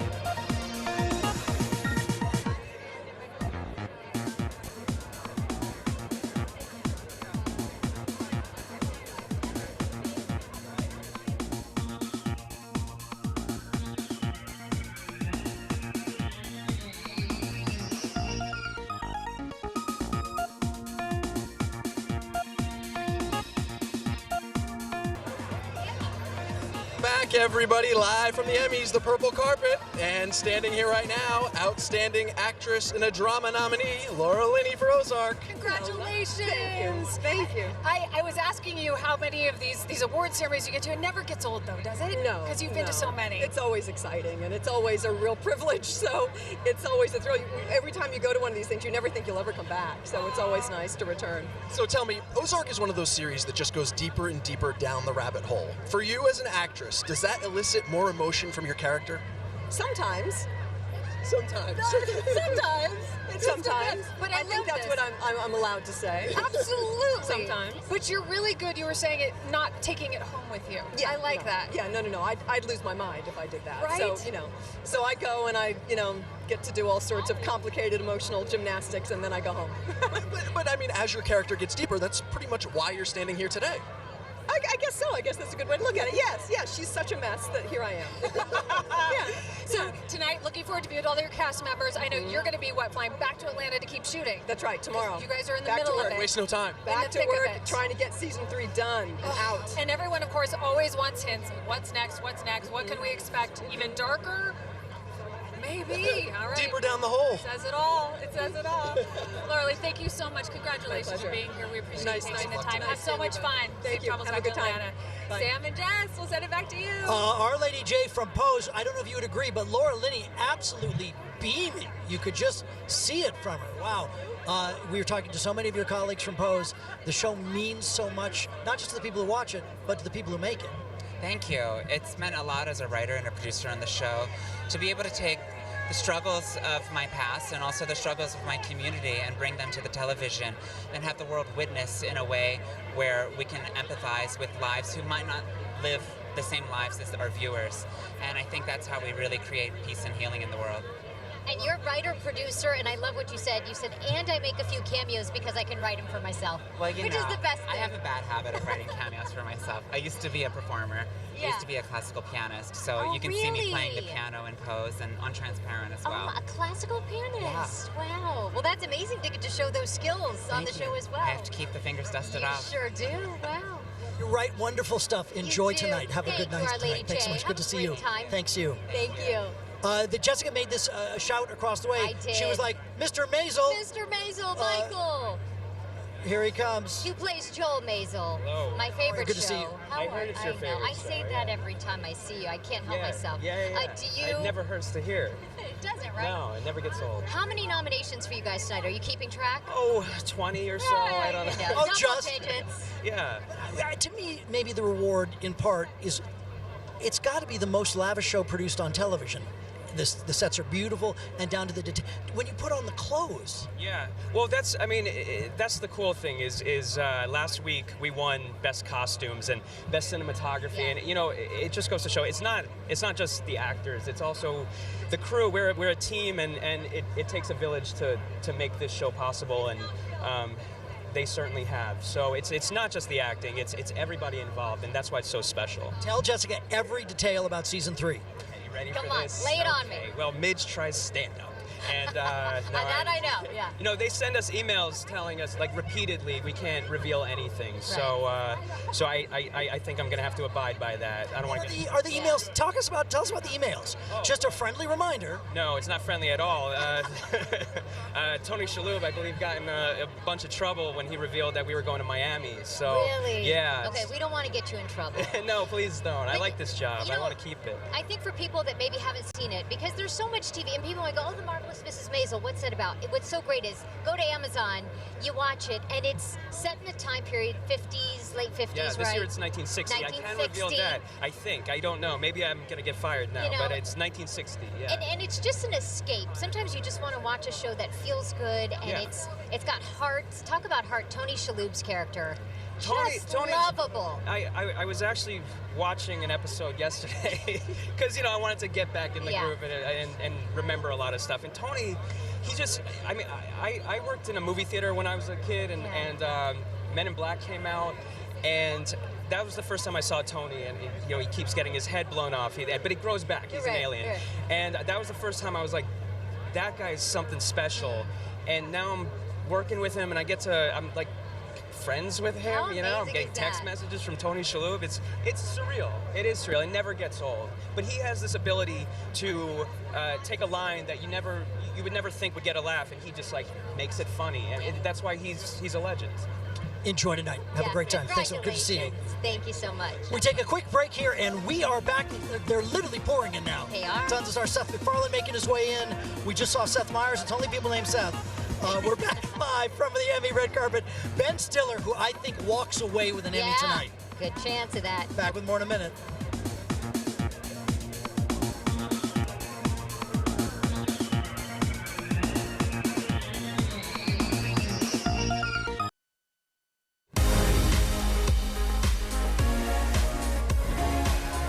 Welcome back. We are live from the Emmy red carpet. Regina King, we love talking to you each and every time at these award shows. my gosh. You look spectacular as Thank always. you. Thank you so lovely. much. And you're presenting tonight. I am. So is the I pressure am. off a little bit? The pressure is way off. Yeah. My feet hurt, but the pressure is way off. So this is a break for you because, last award season, you were in the thick of it. Yes, which was a beautiful thing. I will never complain. I'll take it again if it comes. But it's an opportunity to really celebrate your peers, the people that supported you before. Not that you're not coming out when you're nominated and you're not supporting, but this is a little more relaxed. Absolutely. Absolutely. Yeah. You have got a phenomenal show that is about to debut on HBO. Tell us about Watchmen. Oh my God, Watchmen. It's based on a graphic novel that was done a long time ago, 80s. Oh, long time. Yes, those days. Yeah, you talked to my son. Yeah, that was a long time ago. That Damon Lindelof created, and it's pretty much for those people that are Watchmen fans that read the graphic novel. We kind of use that book as canon and pick up where that left off. So it's still an alternate history. Okay. It's using things that are going on now within our alternate history as the graphic novel did during that time. And I'm so nervous. As you see me cross my eyes, I'm so nervous. And I'm so excited at the same time that Damon would even trust me to lead the charge. It's pretty fantastic. I mean, I'm sure he was like, we got Regina. Yes, we got Regina. Yeah. Regina, thank you so much. Have so much fun tonight. Sam and Jess, we'll send it over to you. Doug, thank you so much. Congratulations as always. What a great year last year for Regina King. Yes. Great to hear. Here's the thing. You're looking at us from the back, and then from the front, the creator of Pose, Janet Monk, is here. Angel Bismarck, hello. nice to see you. How are you? We have talked to many of the stars who are very indebted to you. And this, I tell you what, same question. It means so much to the people who make it, not just the people who watch it.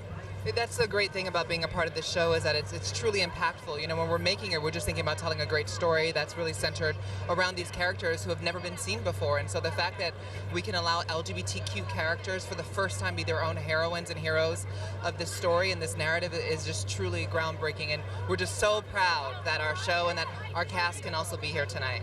There's also so much glamour. I mean, there's so much story and heart in it, but the glamour part of the show as well with the costumes and the dances. How fun is that to be a part of those scenes and to create those scenes? Oh my God, I think it just makes everything a lot more lively. Yeah. You know, in a sense, it really takes you back a lot of the times, and you gotta have to sit down right before you're about to start each scene and say, I could be doing something entirely different with a lot less glamour, you know, so it's... Well, it's also our show, and our show's so gritty, too, you know, and Yeah. so sometimes it's nice to have a little bit of sparkle, just to distract the eye a little bit and bring some levity to the whole project, yeah. And here's a question we posed earlier on today. 5 years ago, do you think this was even within the realm of possibility?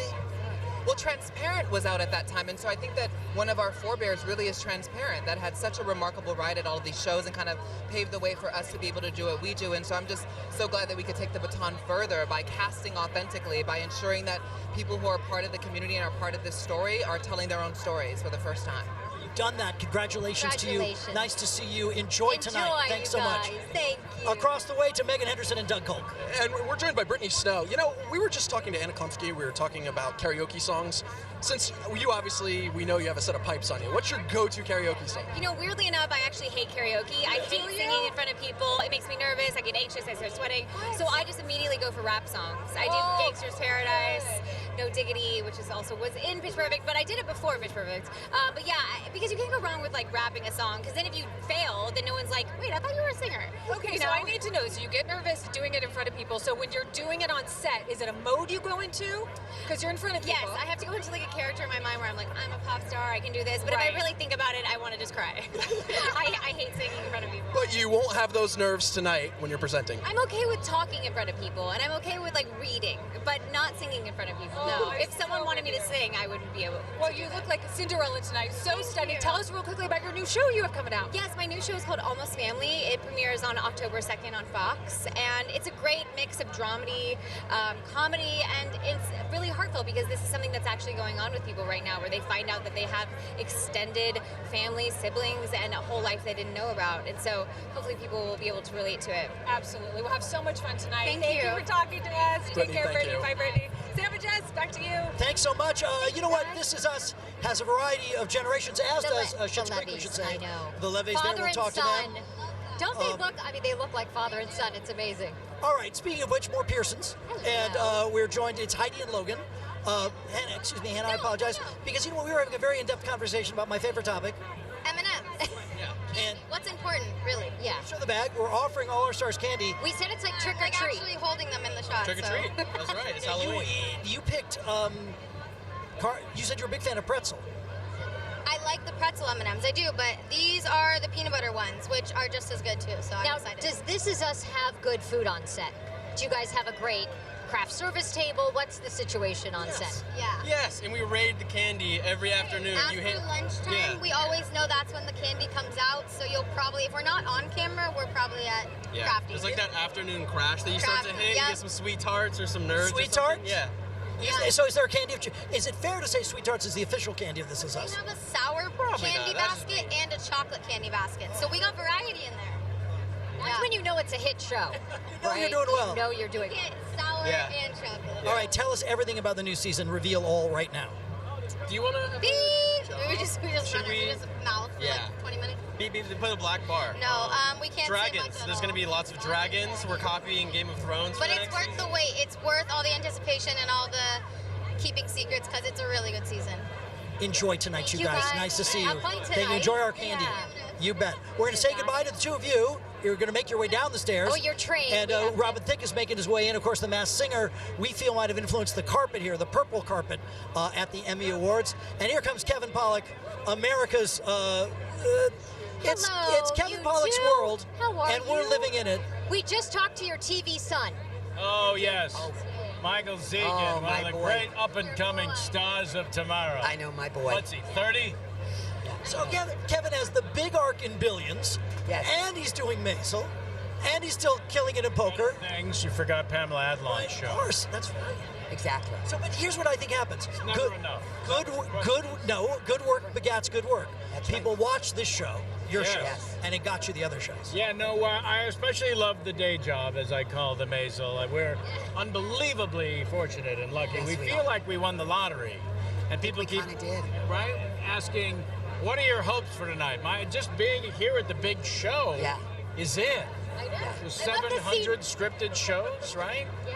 Well, I love this scene. I was just watching the other day, the scene where you're playing cards at the sleepaway camp. That you Mahjong. the She's Mahjong. killing them in Mahjong. Your wife plays At the Mahjong. My wife loves Mahjong. She cleaned up. Your wife knows how to play. My wife could be a consultant for your show. We're looking for a consultant. I'd never played. It is really hard. It's really an hard. amazing game. It's really hard. My mom played it for sure. Oh, wow. We have a Mahjong set at our house. It's honestly. Sure, that's something you want to keep bragging about, Sam. Leslie Rubin can help when you need the help. She'll teach me. Absolutely. Okay, and she plays all the time. Oh, that's so great. I had to learn from these women up in Binghamton, New York. There weren't a lot of them, but it's making a comeback. There you go. What happens tonight if they open the envelope and your show is mentioned? I'll trip and fall. Exactly. No, I'll make him go No, slowly. it'll be ridiculous. It would be so we silly. set a record last year for the most Emmys for a first-year comedy, and we won 6 last week. Our cinematographer beat Game of Thrones. I feel like we've won enough already, honestly. Just So, having we're the good. show We're is good. a win. Enjoy tonight, friends. Have a good time. All right, thank you. Good to see you. Have a great time. I'm going to give her. I'm going to get your number. We're going to hook it all up. All right, Milo, how are you? Oh, look at what a gentleman. What a gentleman. We Good know to see you, this sir. about you, Milo, that you're a gentleman. I try. You are. I come from good stock. My parents are great. My older sisters raised me well, so. They taught you right. They taught me right, yes, ma'am. Yeah. Good to see you. Good to see you. Nominations for you, from many of your colleagues.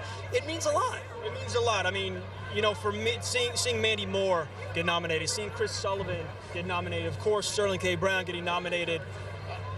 We are there day in and day out. For me, in particular with Mandy, I see this beautiful performance all the time. So to have her recognized by the Academy is just, it's such a beautiful thing.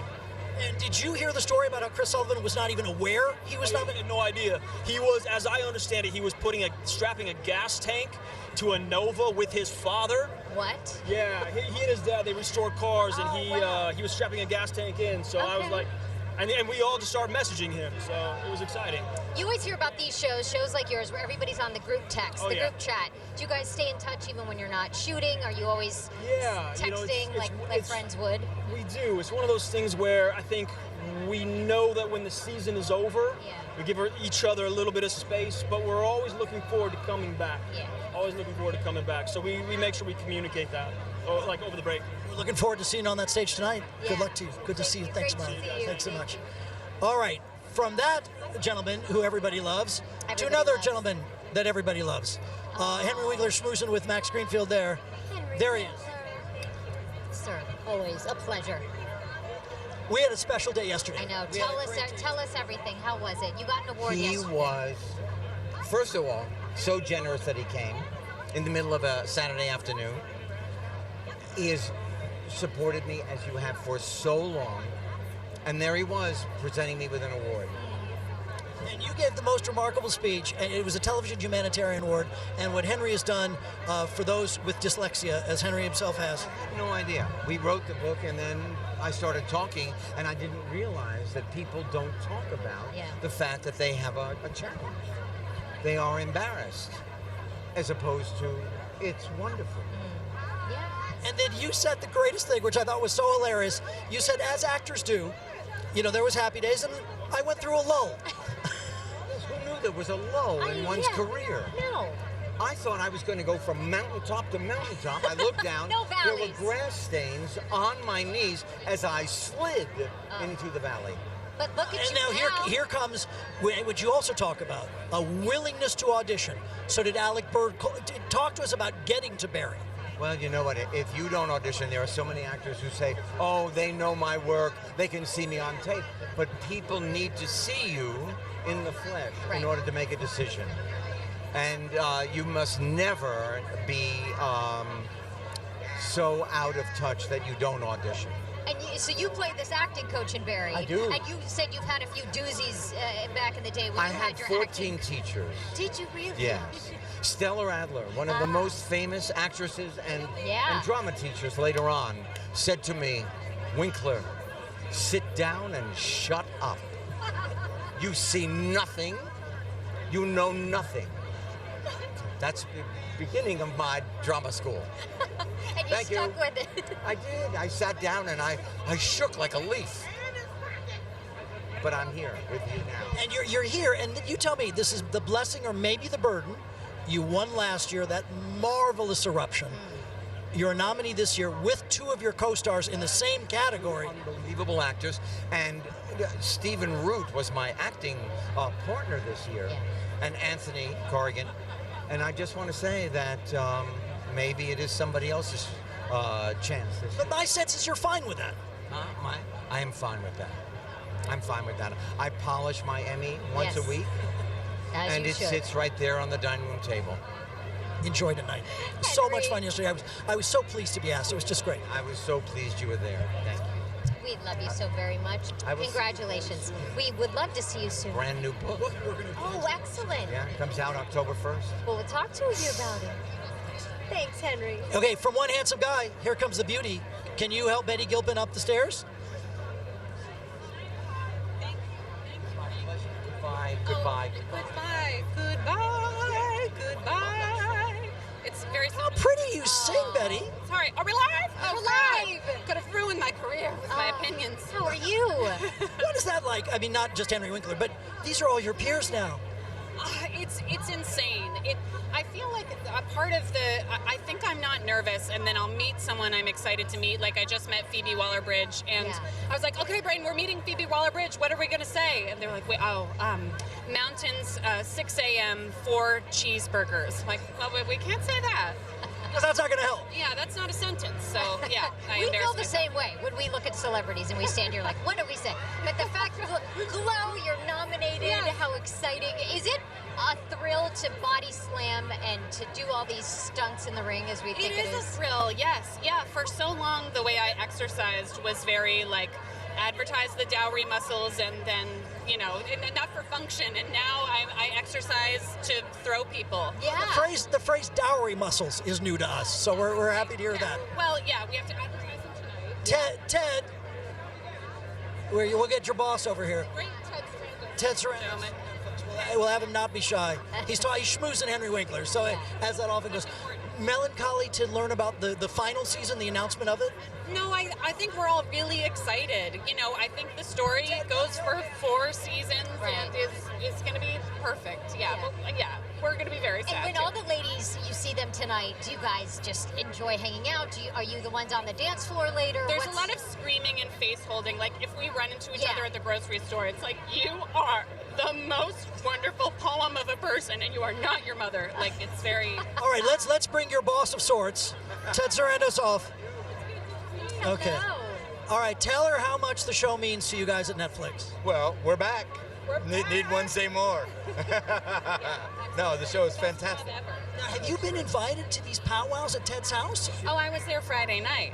And did you go to bed early? Because I tried to find you. I feel like you snuck off. You might did. have. Yes, Might have which snuck I would off. do as well if I was hosting a party that big. Yeah. That's a Good on you. long day Yes. on all of us. Yes, Yeah, it was fun. 100%. Betty, we share the same lot with Netflix, and we wait for the invitations for lunch and dinner from Ted. And we're right there. We're physically right Sure. there. Yeah, it'd be a convenient. And quick sometimes they commute. don't come. Yeah, So- I get it. I mean, You should. Are you dropping Betty's name? Yeah. You should drop Betty's name. yeah, just drop my name. Yeah, perfect. Kids, I'm going to say goodbye to you both. Thank you Lin-Manuel both. Miranda's over there. Nice to see you. Thanks so Have much. fun You good to see tonight. you. Thank you. Thank you. Congratulations. Thanks so much. Here comes Oh, Lin-Manuel Miranda. I know. He's being very. You can step beside it. There you go. How fearful were you of stepping on Betty Gilpin's dress? You were very delicate about it. Oh yeah, you can't do that. That's the one thing I've learned on these things. Hello. Hello. Good to What see else you. have you learned on these things? Because this is not new to you, but it is. You haven't been going for 20 years to these. Well, this is my first primetime Emmys. Is it really? It really is. What do you think so far? So far, so good. They have a lot of water, which is different from most red carpets because it's about 90 degrees here. You yeah. can't tell. We're all schwitzing, and it's so you got to stay hydrated. Okay, I've got water for you. I've got mints and I've got M&Ms. Oh, that's very kind of you. Thanks. Oh, it's like a convenience store up here. Yeah, Really? Yeah. It's kind of like a Kind of 7-Eleven is. Kind in of its is. own way. Are you? I mean, I think you're an enormous fan of all the arts. What are you excited about here tonight? Well, I'm thrilled to just be part of this incredible season, to get to be here as a producer for the first time for Fosse Verdon, and cheer on our team, be a part of a season and a category that includes When They See Us and Chernobyl. It's just been an incredible year of TV, and there's so much of it. So I'm just kind of gawking like everybody else. And can we talk about Fosse Verdon quickly? I would imagine we know, inspire everyone through Broadway. You yourself, I'm sure, were inspired at one point in time by Broadway shows. Yeah. Fosse and... Absolutely. No, that's one of our greats, and the fun in telling the story was elevating Gwen Verdon, Yeah. whose story is not as often Right. told, but is an incredible legend in our world, and getting to elevate her story and talk about that creative partnership was one of the joys of doing this. I'm sure it was. I remember seeing all that jazz and never forgetting it. And this Fosse Verdon is terrific as well. Thanks so much. Yeah, Good to see you. thank you, Lin-Manuel. Thanks, Always guys. great. Megan and Have fun. Doug across the way. Wait, is he leaving? Because is. Padma He has a is. story for Lin-Manuel. Is he still there? No, he's there. We brought him back. We brought him back. We brought him back. Okay, we're with the gorgeous Padma, of course, from Top Chef. Tell us about Lin-Manuel and when you first got to know him. It's exciting to see how, successful Hamilton has been and how his career has just blossomed, because I know him from Electric Company. How many years ago? All of that. Silent Not E too is a long ago, like ninja. 5 years ago. Silent And E we is a love you, ninja. Lin-Manuel He's singing to you Miranda, right now. I love we you love too. you. You can't hear me singing to you. I love this. Yes. I love this. He'll forever be Electric So Company. beautiful. We do, because he's so good, and he made my daughter want to learn and watch that show. So thank you. Mwah. Mwah. Big I love thanks. you too. Love us. I love I'll see you on Twitter. Thank you. Do you guys tweet each other? We do once in a while, yeah. I love that. Yeah. Padma, 17 years you've been standing here for Seasons, 13 years, yeah. But you've seen the evolution of the Emmys. I have. I mean, at least in that period. I mean, it's been fun. When I first got here, we had people like, Mad Men. We had The Sopranos. We had Lost. And now there are all these new people. There's Pose. There's, Fleabag, which I love, and I love Pose too. Yeah. I mean, it's a new world, and I'm happy that we're still part of it. Well, congratulations. The show just keeps going on, and for good reason. Thank you for taking the time to talk to us Thank about you. that. All right, we have much more live from the red carpet right after this. Stay with us.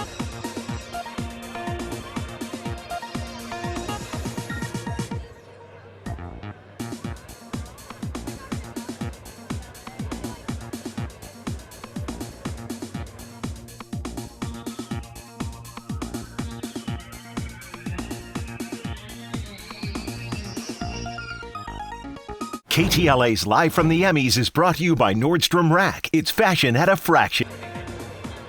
We're live from the Emmys. Sam Rubin and Jessica Holmes, Megan Henderson and Doug Kolk down the way. And Patricia Clarkson has been here before, but I don't know, maybe it's comparing one's children. You're particularly proud of this project. I am. I love everyone involved, all the writers. Yeah. Brilliant director, Amy Adams, it doesn't get any better, Eliza Scanlon. I mean, great actors, great writing, and it's beautiful. I think it's art. I think Sharp Objects, for all of its darkness, is a beautiful piece of work. I'm proud. It is. You have a lot to be proud of. Enjoy. I can tell you're sort of beaming. Enjoy tonight. I am. I'm very honored to be here. There's a lot of ladies left off that list, and I made it, so I'm here.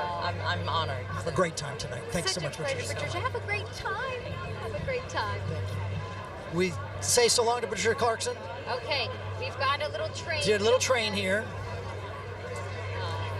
Now, Niecy Nash making her way in. She looks so absolutely glamorous. fantastic. Love and that. almost as glamorous as Niecy Nash, Bill Hader, who got not one but 2 kisses from Patricia Clarkson. I know. We gotta use her somehow, and so I wrote the show for her. So yeah. So many people obviously remember you from SNL. Was it because on the show you go to acting classes and whatnot? Is that a great place, to kind of a training camp, SNL, to learn to be an actor, to learn on the fly? Oh yeah, it really teaches you how to be a producer. Really? Yeah, and like acting and all that, but like the producing side of it is kind of the thing that you learn. You have to produce your own sketches like a and boot things camp, like that. right? Yeah, and then it's on live television. Yeah. There's that too. Yeah, there's that aspect too. And to me, there's an advantage to live television in that it starts and it ends. Something like Barry, which is so beautifully nuanced in so many ways, you can almost spend endless time fixing it, right?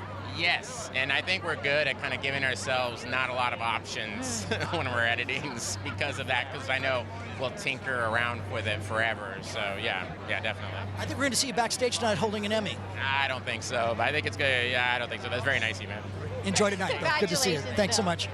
Here comes Joey how much do King. people love Joey King? They love you so much. Joey Actually, King, how many times? Oh my God, there I am. I can see myself. There are you. Do you like the outfit? Do I like the outfit? I'm wearing a custom Zach posing gown. Can everyone see the back for just a moment?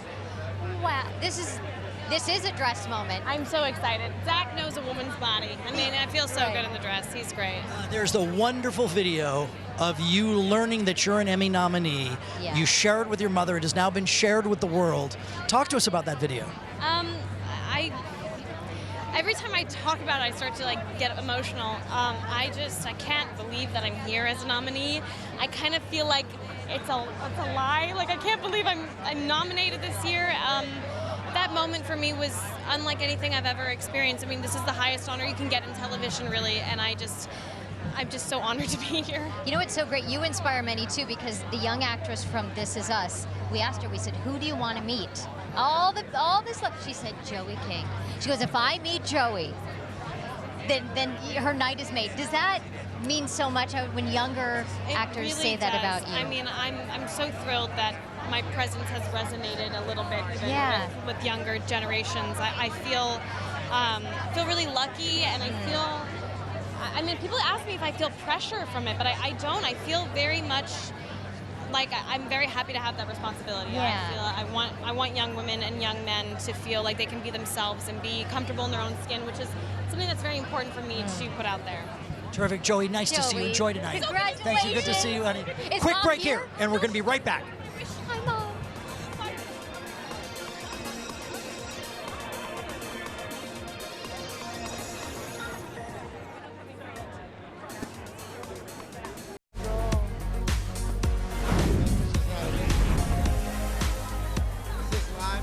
Well, no.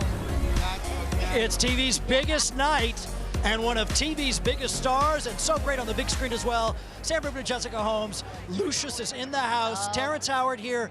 You made huge headlines when you said, after you complete these 15 episodes of Empire, you got to walk away for a while or forever. For good. I mean, everyone keeps trying to tell me, don't say it's forever. But I've spent 37 years pretending to be people so that people can pretend to watch and enjoy what I'm doing when I've made some discoveries in my own personal life with the science that, Pythagoras was searching for. I was able to open up the flower of life properly and find the real wave conjugations that we've been looking for 10,000 years. Why would I continue, walking on water for tips when I've got an entire generation to teach a whole new world? That's a big remark. Yeah. What do you intend to do? Well, let me put it this way. All energy in the universe is expressed in motion. All motion is expressed in waves. All waves are curved. So where does the straight lines come from to make the platonic solids? There are no straight lines. So when I took the flower of life and opened it properly, I found a whole new wave conjugations that expose the in-between spaces. It's the thing that holds us all together. And you're going to be sharing that? I'm sharing that. On Tuesday, when I receive my star, I'm going to be able to prove that gravity is only an effect and not a force. I'm putting something on YouTube where I will build the planet Saturn without gravity and build the Milky Way galaxy without gravity. Did you also say you're getting your star on Tuesday? Yeah. On the Walk of Fame? On the Walk of Fame, Well, which is interesting. congratulations. How am I getting a star when I've never, for TV, when I've never received an Emmy nomination for TV? You're a presenter tonight. You can do whatever you want when you stand in front of that microphone. What are you going to do? I have no idea. I'm just being honest and looking at it. You know, I would think an Emmy nomination would come first. Enjoy tonight, Terrence. Good to see you, as always. Thanks so much. Megan and Doug will send it over to you, thank you. So, Outstanding Actor in a Comedy Series. 6 nominees in the category. 3 of them are for Barry, including Stephen Root. It's astonishing. We've got 3 people in the same category, and we love each other very much. I would say the Vegas odds are in Barry's favor. I would hope so, but I to be in in the category with Alan Arkin, that's a dream come true. I love this. We were talking a little bit about the show, how it all works, and I was like, is there improv involved? Because you're working with Bill Hader, there's got to be improv involved. Well, there is. I mean, you'll get there in the morning, and he'll say, "Yeah, I don't want to do any of that. What would you say here?" And so it brings in all your improv skills, of which I have little, but I've learned a lot in the last couple of years. You know what I love about Barry is the drama plays into the comedy. Yeah, what I think works about the show, which shouldn't work, HBO shouldn't have bought it as a log line, a hitman comedy. But what works is he specifically wanted to keep the violence and the comedy separate, and he didn't want to mix them, and I think that's the way the show works.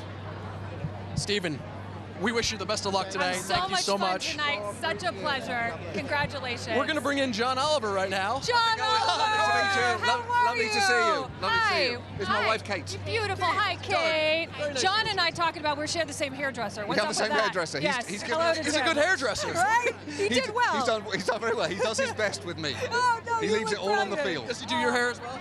No, just John. Because I take a while. I only do middle part, so it's good that you both have the side right part. He's given me the zhuzh. I don't normally have a zhuzh. You got a zhuzh? I got the. That's what a zhuzh is. A zhuzh, yeah. It's what. I know what a zhuzh is. Zhuzh to the side. Is that not? Yeah. You got. Why would you? Should I have a zhuzh? You've got a zhuzh. I don't know whether you should or you shouldn't. Should I get rid of the zhuzh? Wearing a high-level zhuzh. That's a 2.5-inch zhuzh you're rocking. Like it or not. What does a night like this mean to you? I mean, your show, you put so much hard work into it, day in and day out. I think it's really nice for our staff to come and have a little bit of a vacation, because we all live in New York, so they have a weekend in LA and they go to Universal Studios and they have a blast. So it's really nice that they get to, get a kind of thank you for how hard they worked. Yeah. Just as it gets cooler, you get to come to the sweltering heat. Yeah, I know. It is. I'm not cut out for this, to be honest. I think my biology is still fundamentally British. I cannot handle this. I'm melting like a Wizard of Oz witch. Join the club, I'm telling you. Well, you guys look fantastic. Thanks very much. Good luck tonight. Thank you so much for taking the time to talk to us. Rock that zhuzh, always. Zhuzh brothers for life. Zhuzh forever. Sam and Jess, we'll send it over to you. John Oliver, how fantastic to have that conversation. People love Succession on HBO. Sarah Snook, a big reason why. People love the show. And would you say season 2 was like the match? Yeah, it really took off in season 2. I think the writers laid a lot of groundwork in season 1, and then we had a lot to play with in season 2. So you're not American. I'm realizing. I know. After watching the show, okay, very well done, because you would never know. Thank you. But it looks like you film in some because you're a very wealthy family. Yes. And do you shoot at these magnificent locations for this show? Amazing. Like, we get access to the most amazing places, and this season we showed out for season 2. We were in the Hamptons, we showed in Long Island, then Lake Placid, Scotland, Croatia. It's so hard. People are saying this is a thinly veiled Murdochs, or what do you say? I would say it's an amalgamation of multiple media power dynastic families in that sense. wealthy people or just humans, like wealthy families. Oh, there's or drama. families, you know, there's drama in any family, wealthy or not, but that sort of just adds a little spice to it. You tell me, first Emmys for you? Yes. What do you think? It's pretty amazing. It's like a river of awesome people just moving this way. That's a good description. Do you want to go upstream or downstream? What do you think? You gotta go with the stream, right? You gotta flow with it. Yeah. But I like that, a river of awesome people. We're all fans to a degree. Who is it that you want to see? Oh, I mean, I keep seeing people going, ooh, that's one. I mean, I saw Bill Hader before and was like, I want to meet Bill Hader. I think he's great. You know what? He seems like the most normal guy on the planet. I wanted to double check. Yeah, he seems like he is. I think it's the real deal. Yeah. Sarah, nice to see you. Have a good time tonight. Thanks so much. Enjoy. As we say goodbye to Sarah, we welcome two of the stars of Schitt's Creek, which again, in its final season, getting an awful lot of attention. Eugene Levy's son, Dan, and Noah from the show. Nice to see you. How are you? Here's the thing. Your show's been great the whole time, but people notice it now. How weird is that? I don't know the answer to that question, if it even is one. It's amazing, I think, to be nominated in the 5th season of your show. I think it doesn't happen very often. So the fact that people still watch and like us, I guess, is a good thing. You and your dad, Eugene, created the concept with the show. Isn't it lovely that a father and son can work on a project together? It is so surreal to be here with him, and my sister is in the show, and there's like 10 of us here today from bust in from Canada. It's a family of just doe-eyed and ready to party. But here's the thing, we discuss this on our morning news here all the time. You cannot succeed in American entertainment unless you are Canadian. A lesson that your father and Catherine O'Hara have known forever. Right. Are you guys learning it now yourselves? It's a legacy that they've passed on, and it's pretty incredible to be here. But hopefully your theory proves true. Yeah, you know exactly. Eugene and Catherine O'Hara, talk about those two together are just so dynamic and I'm fascinating. So excited for them tonight. I'm so excited that they're nominated. Incredible that they're both nominated. Yeah, I mean they've known each other for over 40 years and have worked together like very consistently ever since. So I think to have friends that you get to work with and celebrate with and experience sort of life-changing work stuff with, it's amazing, and they set a very high bar for all of us. So now a lot of people do this as the show is concluding. Have you thought of the next thing, and do you want to encompass all of family with that, or? Always want to work with your dad. Come on. In a perfect world, I would love to work with everybody. So my next thing is just writing a show that I can just recast all of our cast in. I like to think of myself as the Catherine O'Hara to your Eugene Levy. I think that's I where say we're starting it here. Yeah, exactly. Yeah. Thank you have guys a great so time. much. And Congratulations. the double-breasted tux and the brown double-breasted tux. Yes. You win and you win. It's lovely. Have a good time tonight. Yeah. Thanks so much. Thank you both. We're going to take a quick break here. Reggie Watts is on the way, amongst others. It is really busy and it's really hot. It is. We're going to take a break here live from the Emmys. RuPaul, we'll be right back.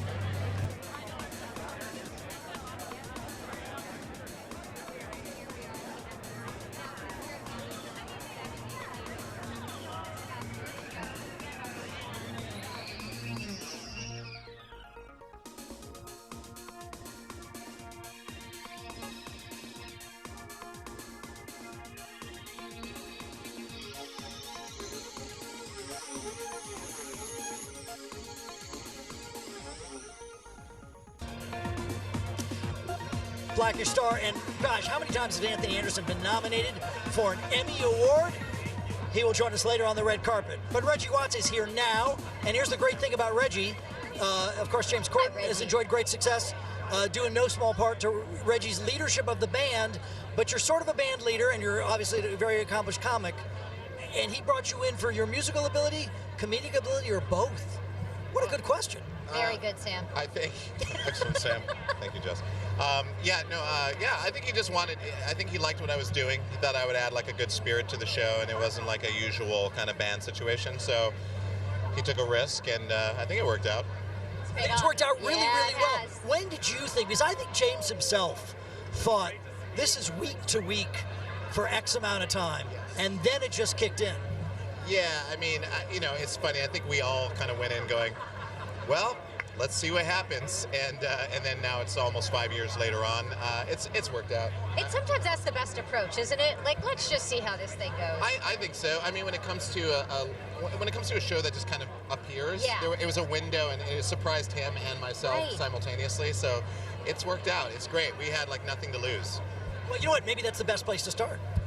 That is true. It is the best. It is the best place to start. Yeah. Enjoy tonight. Oh, thank you very much. time. Oh, I wanted to say real quick, I have an app coming out. Oh. You know what the name of it is? Of course, you don't, but maybe WhatsApp. Oh, come on. December. Brilliant. Well said. I just like the phrase December. Thank you, Reggie. Here comes the group from Schitt's Creek. Because Eugene Levy will not be kept waiting. Good to see you again. Just talk to your son. I'm excited, yeah. Yes, the fact that you guys are doing this show together, I think is just so great. Do you love working with your son? Well, it's been an amazing 6 years working with Dan. You know, watching him grow as a writer, as a producer, as an actor. Yeah, I'm one proud papa here. Here's your entire handsome and beautiful cast. Nice to see you. So let me just throw this out there, and anybody can chime in. It's really hit this year. Like, the show's always been good, but people kind of got it this year. Why do you think that is? I wish I had an answer for you. I thought it was good from the beginning, so I don't know what everyone else was waiting. I think people needed some joy in their lives this year, because that's what people keep saying, that it makes them feel good, which is rare. Listen, we have a rabid fan base here, and it's over 5 years. They finally, you know, pole vaulted this show to where we are right here. It's like a game of telephone. It's trickling down to this. Hi guys, what's your answer? We'll say what they're saying. We agree with everything that happened over there. Yeah. They were saying how fabulous it is to all work together. Oh, I agree. Oh, then I agree. I agree. Is everybody Canadian? Yeah. All right. Eugene, true or false? You cannot succeed in American entertainment unless you are Canadian. Oh, well, that is definitely true. Succeed unless you're Canadian. I mean, I think it all started in Canada. But you have to go to the States unless you're Canadian. And then go, but you have to be Canadian and come here. Put my foot in my mouth. Yeah, to have made it. Yeah. Yes. All right, you guys, here's the thing. Good luck to all of you. Michael Douglas is going to come on now. So watch the Seas part. You guys can say, if you guys park to the sides. Say something witty to Michael Douglas on the way I did back. my first film with Michael Douglas. Really not good at that, so We'll clear you guys out. And here comes Michael Douglas. So your advice for him is to stick with it? Yeah. All right. Stick with it, kid. You're doing good. Very good. There is actually Michael Douglas and Catherine what a Zeta-Jones. fun cast. They're really fun and Canadian. And Canadian. Which is half the battle. Yes. So Catherine Zeta-Jones is here as well. Look at as glamorous as possible, Taraji P. Henson. Boy, that conversation with Terrence Howard was unusual. It was. We didn't know how to respond, which happens from time to time. So Terrence getting a star on the Hollywood Walk of Fame on Tuesday. He says he's going to unveil a video then that may change the world as we know it. So we'll see what happens there. That. Yeah. One thing that I think is going to be interesting to talk to Michael Douglas about, not dissimilar to Henry Winkler's role in Barry, where they both play acting coaches, and I think those acting lessons are so interesting. Yeah. The Kaminsky method, it is a great show. And you know, because he is who he is, a lot of huge celebrities. Patti LaBelle was on an episode. So you see all these huge celebrities kind of pop in and out because when Michael Douglas calls, you answer, I would imagine. We saw Kit Harington from Game of Thrones, other people making their way. As you can see over the course of the 2.5 hours or so that we've been with you, how this red carpet has creeped. Here's Bonnie Hunt. Oh, Bonnie! So, Bonnie, what's happening is Michael Douglas and Catherine Zeta have agreed to come over. I'll come over and say hi to you. Nice to see you. Just waved. Nice to see you, Sam. Hi. Hi. Beautiful. Thank you. So, please don't stretch that out because I want it back. Okay, you got I'll dry clean it. Who are we rooting for tonight? My fellow cast members from Escape at Dannemora.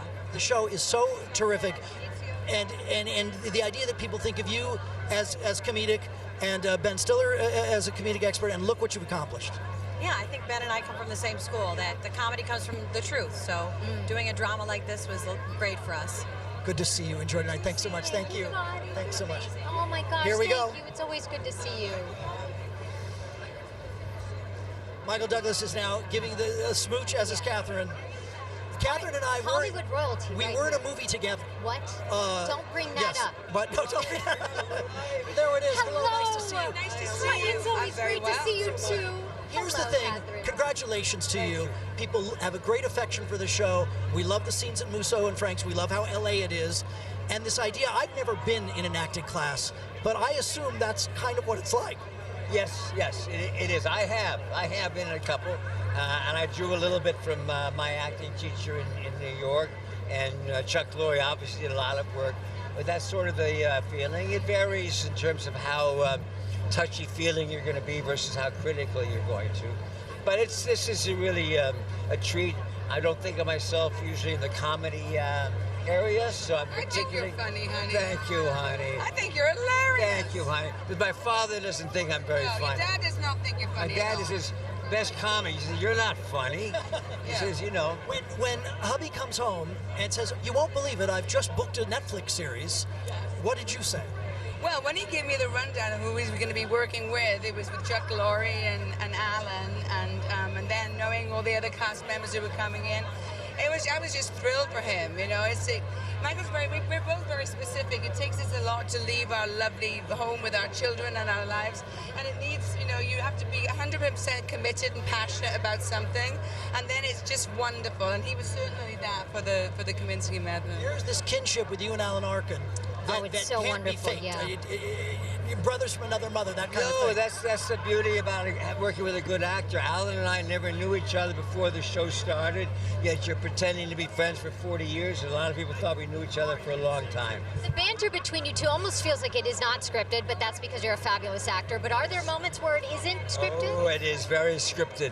Mr. Lorre is right there, and he's got every if, and but. And unfortunately, most all the time, he's right. He understands about comic timing and all of that. So we're having a great time. Our second season starts October 25th, and we'll see how it goes. What will it mean to him to be on stage tonight? Well, Michael, this is like another chapter in his life. He really needs another chapter, but he never gets blasé about, the television and film community. And so it's always an honor to be nominated. And certainly if he was lucky enough to win tonight, I know he would be very, very touched and honored. Wonderful to see you both. Good luck to you tonight. Both so much. Congratulations. Thank you. We will try Thanks you so much. too. Thank you.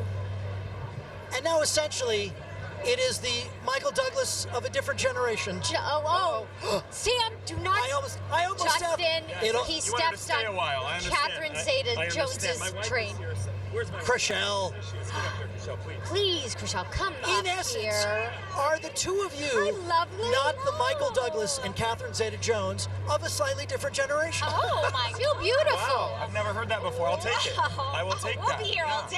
Just pass You're not that going to along, get rid will of you? us. All right, big night tonight. The show's nominated, several nominations for the show, and we've talked to several of your castmates. What will it mean to see some of your colleagues on stage? What will it mean to win Best Drama? It's not. That's a great question. It's not why you do it, obviously, but it certainly would be amazing, wouldn't it? One of the reasons, if you look at the competition that we're up against, and the fact that we are, a network show, and we have writers that are writing for commercial breaks, and we have a different set of rules, right? But yeah, it would mean a lot. I think it would mean a lot to all of us. But just to be here and to, we're starting our 4th year, and to have people recognize our show still, and all of my sort of co-stars that are getting all these accolades, it's just wonderful to witness these wonderful people getting great things that are happening to them. When is the next season of Selling Sunset? The world has to know. We must know. Well, there may be some news. I don't know. I'm not allowed to say anything. Can I say something? Sure. Yeah. Don't get me in trouble. Oh no, I won't get you in trouble. She may or may not be going to work occasionally on said show. Okay, I feel there were a lot of clues there. That was just I feel there were a lot of mysterious. clues. We don't know what that meant. Kids, have a good time tonight. Don't put that on TV. Yeah, Decipher, too this is late, all live. We're Justin. going to decipher what he just said. Yeah, we'll figure it out later. Right by where the air is. Take care. Thank you. This Always is good to really see you. good. Two guys. Oh, Good, you nice do to see too. you Thank so much. you. Have a great I think night. he was saying something. I think he think was, so. but we don't know what. But I feel I do. Christina Applegate. Applegate. Hi. Look how much people How love are your show. you? Hi, babe. How are you? Smooch. Good to see you. Dead to me is not easily explained in one line, but people got it. They did. I guess. I don't leave my neighborhood very often, so when I come here, I'm like, oh, you watched it? And I was like, what am I doing in this gown? So yeah, it was a big shock. Are you getting a lot of that today, walking down here? It's kind of freaky, you know? I mean, you know, you do something and you kind of live in a bubble, and then it takes time to come out, and it's like the Netflix droppy thing, which I'm new to, and so I didn't know that people liked it a lot. Like it, they like it a lot. Well, that's nice. And is it always a thrill to be at the Emmys? It's been a long time. So this time it's really a thrill because they had like snacks when you first came in. I've heard there are snacks. Snacks and beverages. And you're like, well, hello, finally. Things are looking up around. Looking up at the Emmys, guys. Thanks for the snacks. It's because Michael Douglas is here, right, Michael? Yes, I know. We only have snacks because Michael Douglas is here with his beautiful wife. But yeah, it's a trip. It's always a trip. Well, have a good time tonight. Christina, have a great Congratulations to you. It's time good to see you. tonight. Really Congratulations. Always. Doug and Megan, over to you. Well, Maren Henkel, Tony Shalhoub, both Emmy nominated for The Marvelous Mrs. Maisel. Congratulations. The question is, who from the cast isn't nominated? Oh, well, we all are, I think. I think Michael Zegan, who is not nominated this year, I would guess that he will be there next year. Absolutely. Everyone is so great, and it's just too many of us. But all these nominations speak volumes for the show.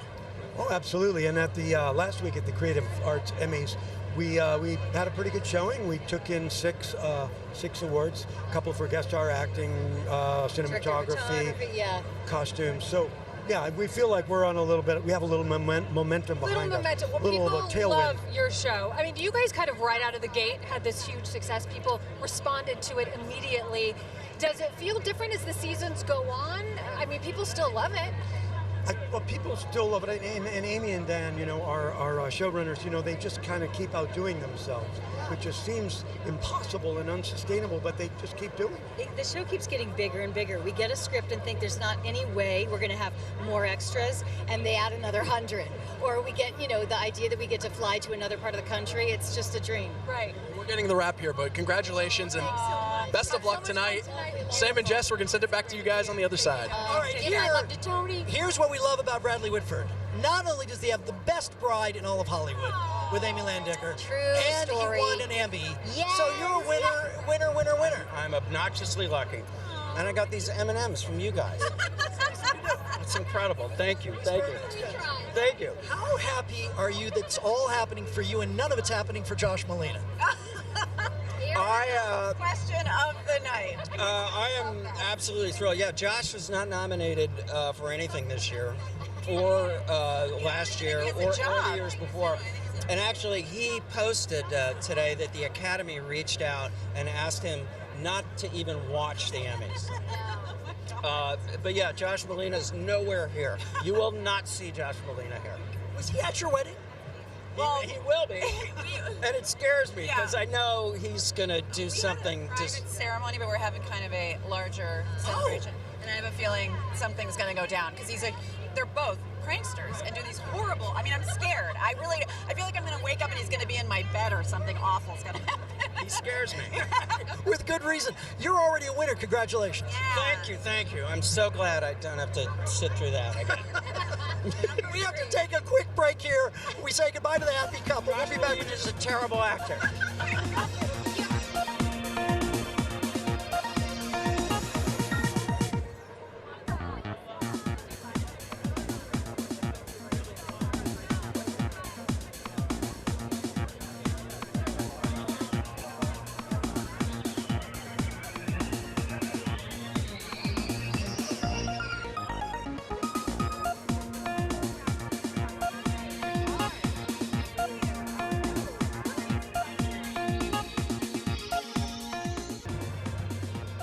Welcome back. We're live from the Emmy. Sam Rubin and Jessica Holmes. I tell you what, it has gotten so warm and toasty during that break. The makeup people came in for triage. Oh, that boy. it's now all it's all sweaty. It's just all falling apart. And now I've put on flats, everyone. I apologize, but there comes a point Right, where you just, where you, that's enough. where What you else can just you do? have to enjoy yourself, and I wasn't going to in 5-inch heels anymore. That's understandable. Let's show you around here. Lots of arrivals still. The show is Game about of Thrones beauty. And the big question is this sort of a triumphant evening for Game of Thrones? The thought that it will win Best Drama, it had received the most nominations, did very well at the Creative Arts Emmys. And by the way, we just had Bradley Whitford here. We're doing this one night tonight. Last weekend were 2 3-hour ceremonies where award after award after award was handed out. Those will be referenced tonight. Ken Jeong is here. Now, we did see earlier the Masked Singer people in masks. We did. We saw several people in these massive costumes, obviously, to promote the Masked Singer. But it is not a day to be in one of those costumes when it's 100 degrees. We felt for them. When people talk about what's the worst job you've ever had in Hollywood, people, when I was the flamingo at the Emmys. some categories to go over, and this is a competitive one. The actors, the supporting actors in a drama, here are your nominees tonight.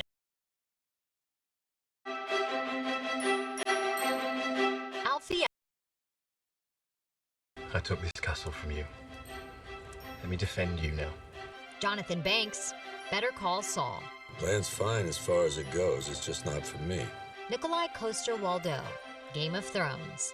Everything I did for my house and my family. I'd do it all again. Peter Dinklage, Game of Thrones. Everywhere she goes, evil men die, and we cheer her for it. Giancarlo Esposito, Better Call Saul. But I was stronger. Michael Kelly, House of Cards. Whoever killed him won't get what she or he deserves. Chris Sullivan, This Is Us. His heart rate dropped and they had to do an emergency C-section. All right, we're not going to put, by the way, the Masked Singer masked people. That was the That's flamingo pretty I was crazy. referencing. Yeah. We will not put Carson and Siri Daly on blast and ask them to choose who's going to win Best Supporting Actor in a Drama. We'll get that from Tom The O'Neill. We Dalys. see the happy couple. And Jessica, you made a good point. Even though Carson allegedly featured on the Today Show. Siri's on the Today Show more than Carson. I see her, I look up. Yes, you do cooking segments because you married a lovely lady. That's why, Carson. They want to. Thank you so much. I love being there. I do. I love going there. It's like family. Everyone there is so amazing, and I get to do what I love. She's pregnant with our 4th child. We announced it yesterday. Oh, On the Today congratulations, you Show, guys. so that's Speaking of family, Al's head almost exploded, right? What happened when you made you? People were surprised. Oh, they were shocked. They were I shocked. didn't tell anybody, and I did it in our little entertainment report. And I only told the teleprompter guy and like our executive producer. So when we did it, like all the anchors were freaking out. Is So, something in the water over there? I By the feel way, everyone is pregnant. It's the way the Today Show does it. Everyone needs a pregnancy buddy. Who's your pregnancy buddy? I like well, the Dylan Dreyer's pregnant of right course. now, so Jenna just yeah, had- she just yeah. had hers. Yeah. There's Hoda. Hoda Yeah. adopted a second one. Yeah, it's How fun. are you guys going to manage 4 children? That is a Isn't good it? question. That is a great We question. haven't figured it out yet. We'll talk. When you Start win- taking care of each other. When you wing back here for The Voice, do you bring the entire family? Like you could get just 2 I bros. try to. I fly here from New York every Sunday night when we go live, and I'm at LAX. If you ever want to see me, I'm at LAX in the Admiral's Club. He Come knows and visit everyone me. at American Airlines. And I'm on the red eye, but you can ask Siri. I'm always trying to get the family to go everywhere together. And now, we do a lot. It's harder with school and as things. now we're like the Wayne's family. Like, now there's just. Now We there's like take over 20 the of plane us. I can't afford to take I'm only going to take my favorite children now. The best way to do that, our colleague Mark Risky, who you know, This is good. has 4 children, and he says the best way to raise 4 is to say to all 4 of them, right now, 1 is my favorite, but I won't tell you which. That's good advice. That is good. God, send Mark up my best. I love him.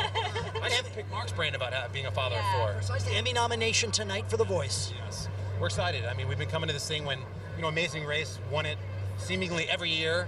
The tide turned a little bit when we had some mojo going and we won, and it was fun to see RuPaul win last year, and there's a lot of, probably win it again. But listen, just to be here, Jimmy Kimmel's one of our best friends. We haven't seen him all year, so just selfishly, it's fun to visit your friends on the purple carpet. Get dressed up. Just have the chance to smooze. Just to hang, yeah. Enjoy tonight. Good to see you as always. Really good to see you. Congratulations, you guys. What a blessing. What a Oh, blessing. that's nice of you to say. Thank you.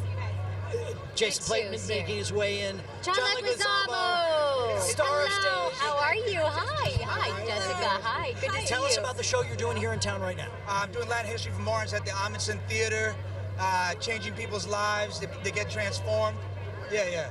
Is there a particular inspiration that made you decide, I got to do this show, I got to write this show? Yeah, I mean, seeing how my son didn't have any in his history textbook, no Latin heroes, no contributions, and the fact that we Latin people helped build America. 10,000 of us fought in the American Revolution. 20,000 was the Civil War. Where's that in history textbooks or in Hollywood movies? Why do you think that is? Or I mean, when I ask that question, I know the answer, but yeah, it's a power grab. I mean, if you give Latin people a sense of power, then you have to respect them and you have to give them offices and government positions, and they didn't want that. But John, we're going to take that now. We also know you're here for your work and When They See Us, and we know it's such important work. Everyone that was a part of that project just says how special it was and how important it was to be a part of it. Yeah, I would have paid to be a part of it. I mean, it was so important to us.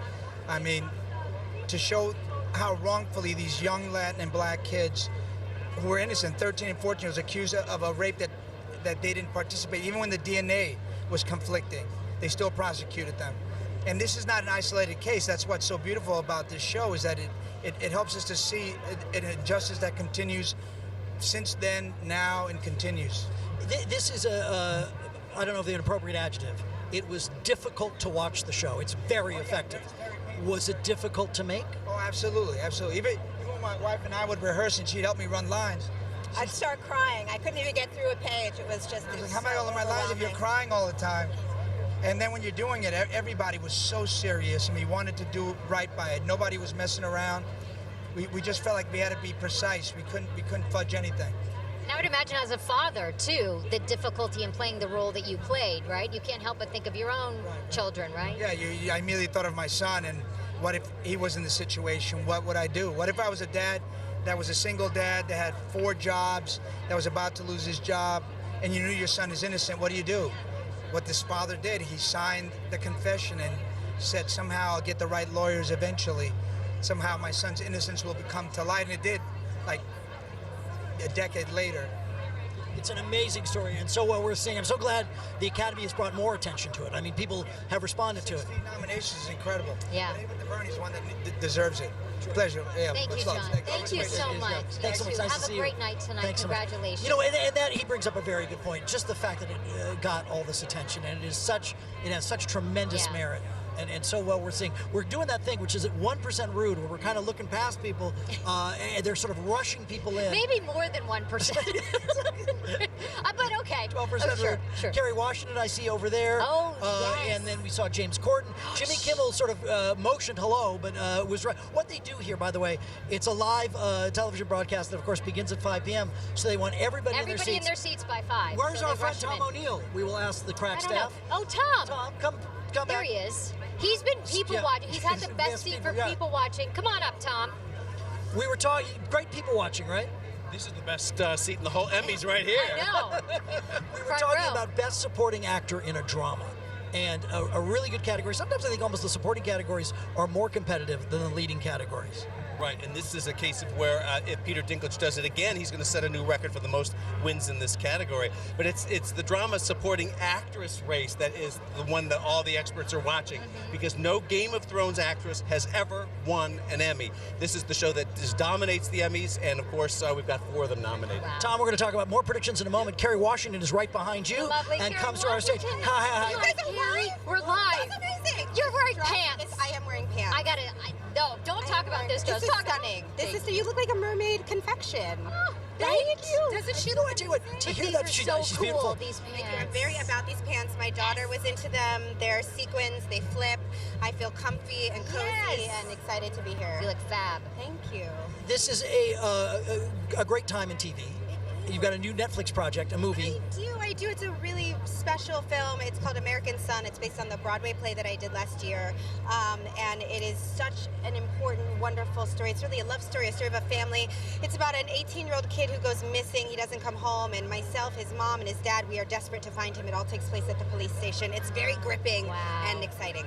Do you feel differently about choosing roles now that you are a mom, and now that do you have a different mindset about things you want to do? I do. You know, it's interesting. On Scandal, while I was becoming a mom, Olivia Pope wasn't, so I never got to explore some of those themes. So in American Son, we deal a lot with motherhood, and then in Little Fires Everywhere, my project with Reese Witherspoon, that's also very much about motherhood. Wow. Yeah. Well, You're thank the best. you. We love you. It's great to see you. You mentioned Scandal. As people just see you on the street, do they just like, oh, we love that show, we miss it? Yeah, Yeah. A lot of people want us to come back, but we're all on to new things and busy, but grateful for every fan who says that, because I think, oh my God, because of you, I had a job for 7 years. So thank you for watching. Nice to see you. Enjoy tonight. Great to see you. Great to see you too, Carrie. Thank you. You know, can I say this? Please. I've met her before, but she has never looked better. Ever. She just looks like she's. You know when somebody's just in a great place in their life, she's married, she's got her child, she's got work, she's just happy. Absolutely. And just enjoying tonight. Yeah, She's couldn't be happier. got her more beautiful. pants on and she's enjoying tonight. More stars away. We'll bring Tom O'Neill back. I love Tom. You referenced that. You didn't get upstaged by Kerry Washington, Sure, but just okay. maybe a little. You referenced that Best Supporting Actress in a Drama. Let's look at the category, and then we'll get Tom's pick.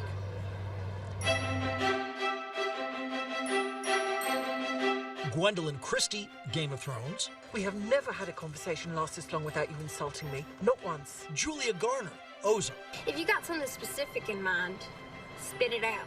Lena Headey, Game of Thrones. If you have any last words, now is the time. Fiona Shaw, Killing Eve. Never ever go behind my back again. Ever. Sophie Turner, Game of Thrones. The North will remain an independent kingdom, as it was for thousands of years. Maisie Williams, Game of Thrones. I'm defending our family. So is she.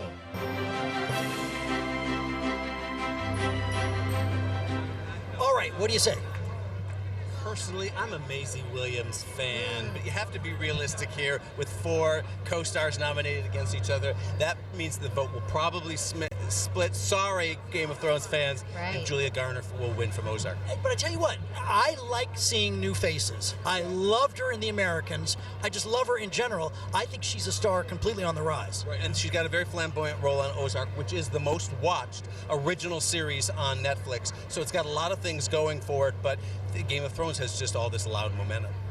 Good to see you, Tom. More from you. Megan and Doug, you're now around the way. Hi, guys. We're with Cuomo from Queer Eye. You've got a new book out, Dancing with the Stars. Yes. The list goes on and on. Yeah. You guys won awards last week. Congratulations. Thank you so much to be Emmy winners. It's like blowing my mind. Right? This is the second year in a row that we won 4, and so I mean we're feeling really good. Well, ever since the show came back, I mean it came back with a bang. Yeah, it did. You know, I'm gonna give myself a pat on the back because one of the things that changed is my category. You know, of like really bringing a lot more of the emotional piece. But we all bring it together as a cast, and it's just like it's resonating with people, and I'm just thank you for watching. Absolutely, Yeah. and I hope it goes on for a long, long time. Meantime, Dancing with the Stars. Yes. You need their votes out there. I do. We always Please, need the votes. tomorrow it's going to be live. Please Are vote. you sore everywhere? I'm sore every single place. I have a photo that I'm about to post of James Vanderbeek and I stretching because I'm like, he's in great shape and I'm not. I'm more of like I show up with, I promise you, I wish that I was lying. I'm not. This is using muscles that I've never used before in my entire life. Like I go home and I'm like, oh, what is going on with me? So yeah. Well, so you've described the physical experience, but how has it been overall joining the cast? Oh my gosh, it's been amazing. This is a show that I watched. It's so much fun. When you walk in there, it reminds me of old Hollywood, like people dancing in costumes and everything. It's just a really good time. Okay, speaking of what you're wearing, this amazing. We know we all take lessons from you. Tell us, yes, what is happening? I love it. So I said I wanted traditional tux, but something that's going to be a little bit more dramatic. And Right. Versace said, okay. And Oh, so this we is figured it out. Versace. Yes. Your That's like a idea. superhero cape. And captain, yes. So Oh. we have this, and my stylist Lisa is just one of the most amazing stylists ever, and she always knows how to come up with something unique and new. And then you've got a book out as well. I mean, the list goes on and on. Tell us about it. Yeah, my son and I have a new book called I Am Perfectly Designed, which is a mantra I used to tell my kids when they were young, because a lot of times people tell them they're not good enough. And I used to tell them, anytime someone tells you you're not good enough, look in the mirror and say, I'm perfectly designed, and let that be the message you listen to and not other people. And so we've turned it into a children's book that's going to be coming out, and it's already doing really well with the pre-sales, and so please pre-sale, pre-buy I Am Perfectly Designed. This is your time. I'm Yeah, telling thank you. I feel an audiobook coming around the corner. Yeah, probably, yes, hopefully. We'll have so much fun inside. Thank you so Congratulations on all the Emmys. Mwah. Thank you, Oh. my friend. Yes, take care now. Take care. Thank Good luck you. with Dancing with the Stars. Thank you. We'll be Vote. I know. Vote. Serving Jess. Thanks, guys. 3 words. Gwyneth Paltrow, almost. Almost, We'll take Sam. a You quick really break. tried. It was good. You did. She waved. She almost walked. Yeah. Quick break here, and we're back. Our final moments live on the Emmy red carpet.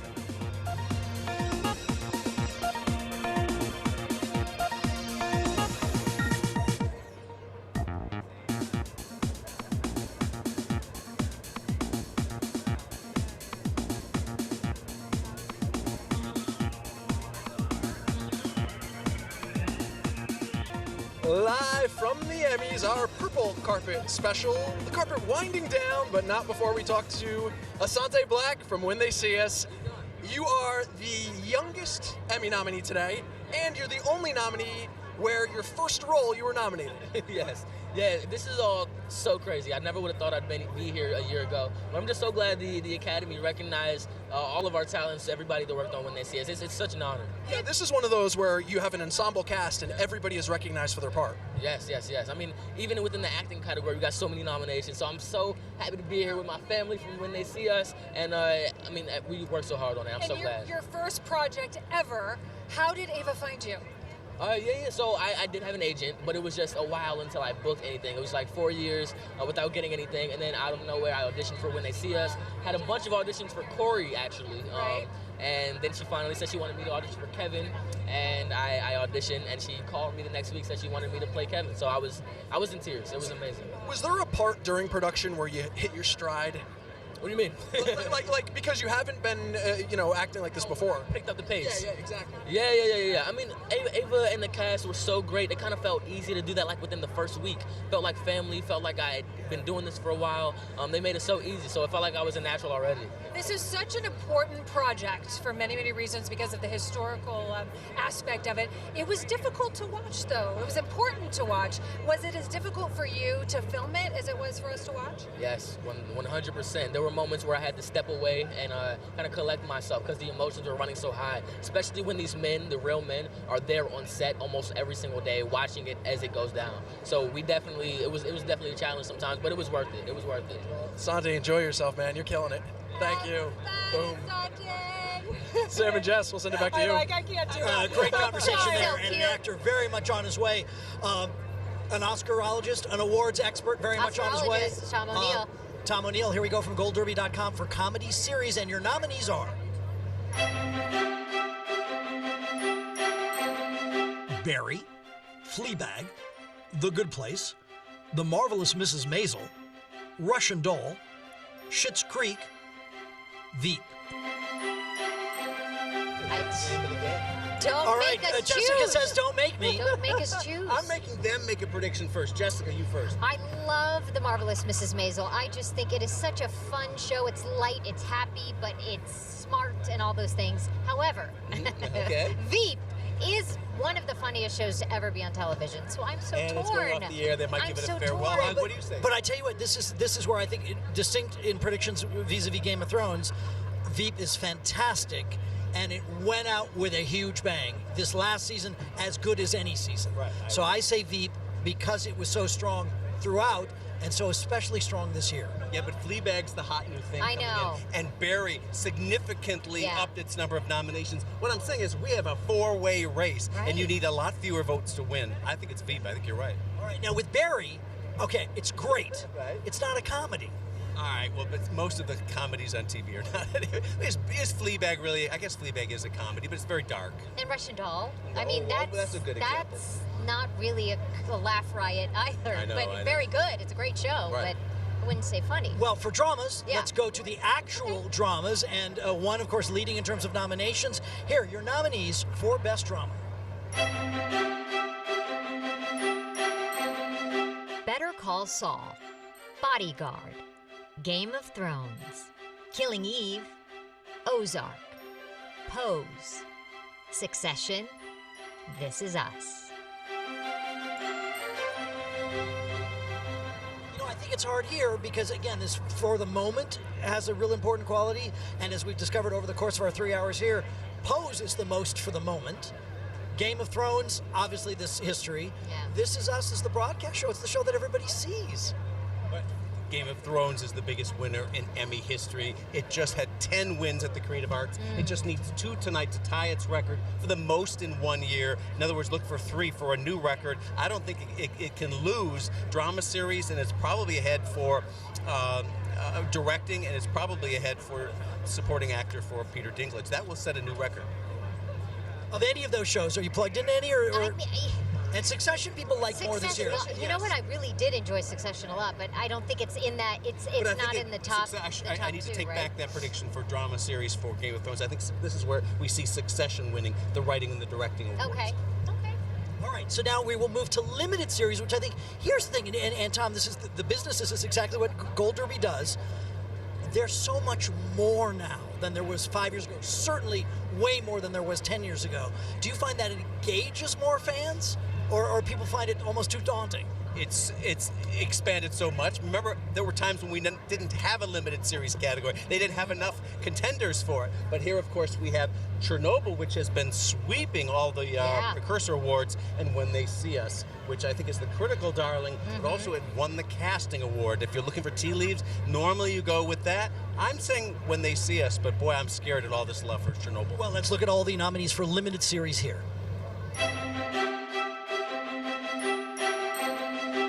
Chernobyl, Escape at Dannemora, Fosse Verdon, Sharp Objects, When They See Us.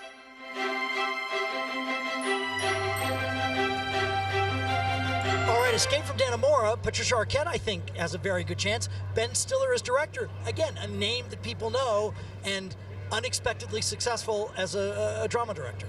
And it swept the early awards, Critics' Choice Awards. You and I are both voters for that, and it did very well at the Golden Globes. Look, it could keep going, but I think it's kind of old now, and there have been shows like Fosse Verdon and others since then. Don't they say it's between When They See Us and Chernobyl? Yes, I think it is. Although Fosse Verdon was. That's actually my favorite, I know. Me too. I really enjoyed it. It's so terrific. And again, this whole idea of what's widely seen and not seen. If your prediction earlier with regard to Julia Garner and Ozark, the fact that it's so widely seen on Netflix, I think will be interesting. All right, Tom, thank you. As always, we'll see you backstage. What would we do without you, Tom? These guys won Emmys for the last show, so you know what? This is the show at the Emmys. This right here. You're sweet. Nice of you to say. Thanks, Tom. Megan Tellis and Nick have seen a lot of beautiful outfits. We're kind of, I'm not going to speak for you, but I'm going to say Kerry Washington was close to our favorite. Oh my gosh, you guys, the pants, the sequin pants. And by the way, I just saw Zendaya walk by in an emerald green with matching green shoes to die for. We've been gushing over Yeah, everything. I know. We've been back here like, The color blocking. we want to talk. We want to talk. We have something to say. The color blocking. We talked about Mandy Moore, Brandon Maxwell. Brandon Maxwell, he's the judge in Project Runway and doing fabulous there. I love the color blocking. That's definitely a trend. The red and the pink.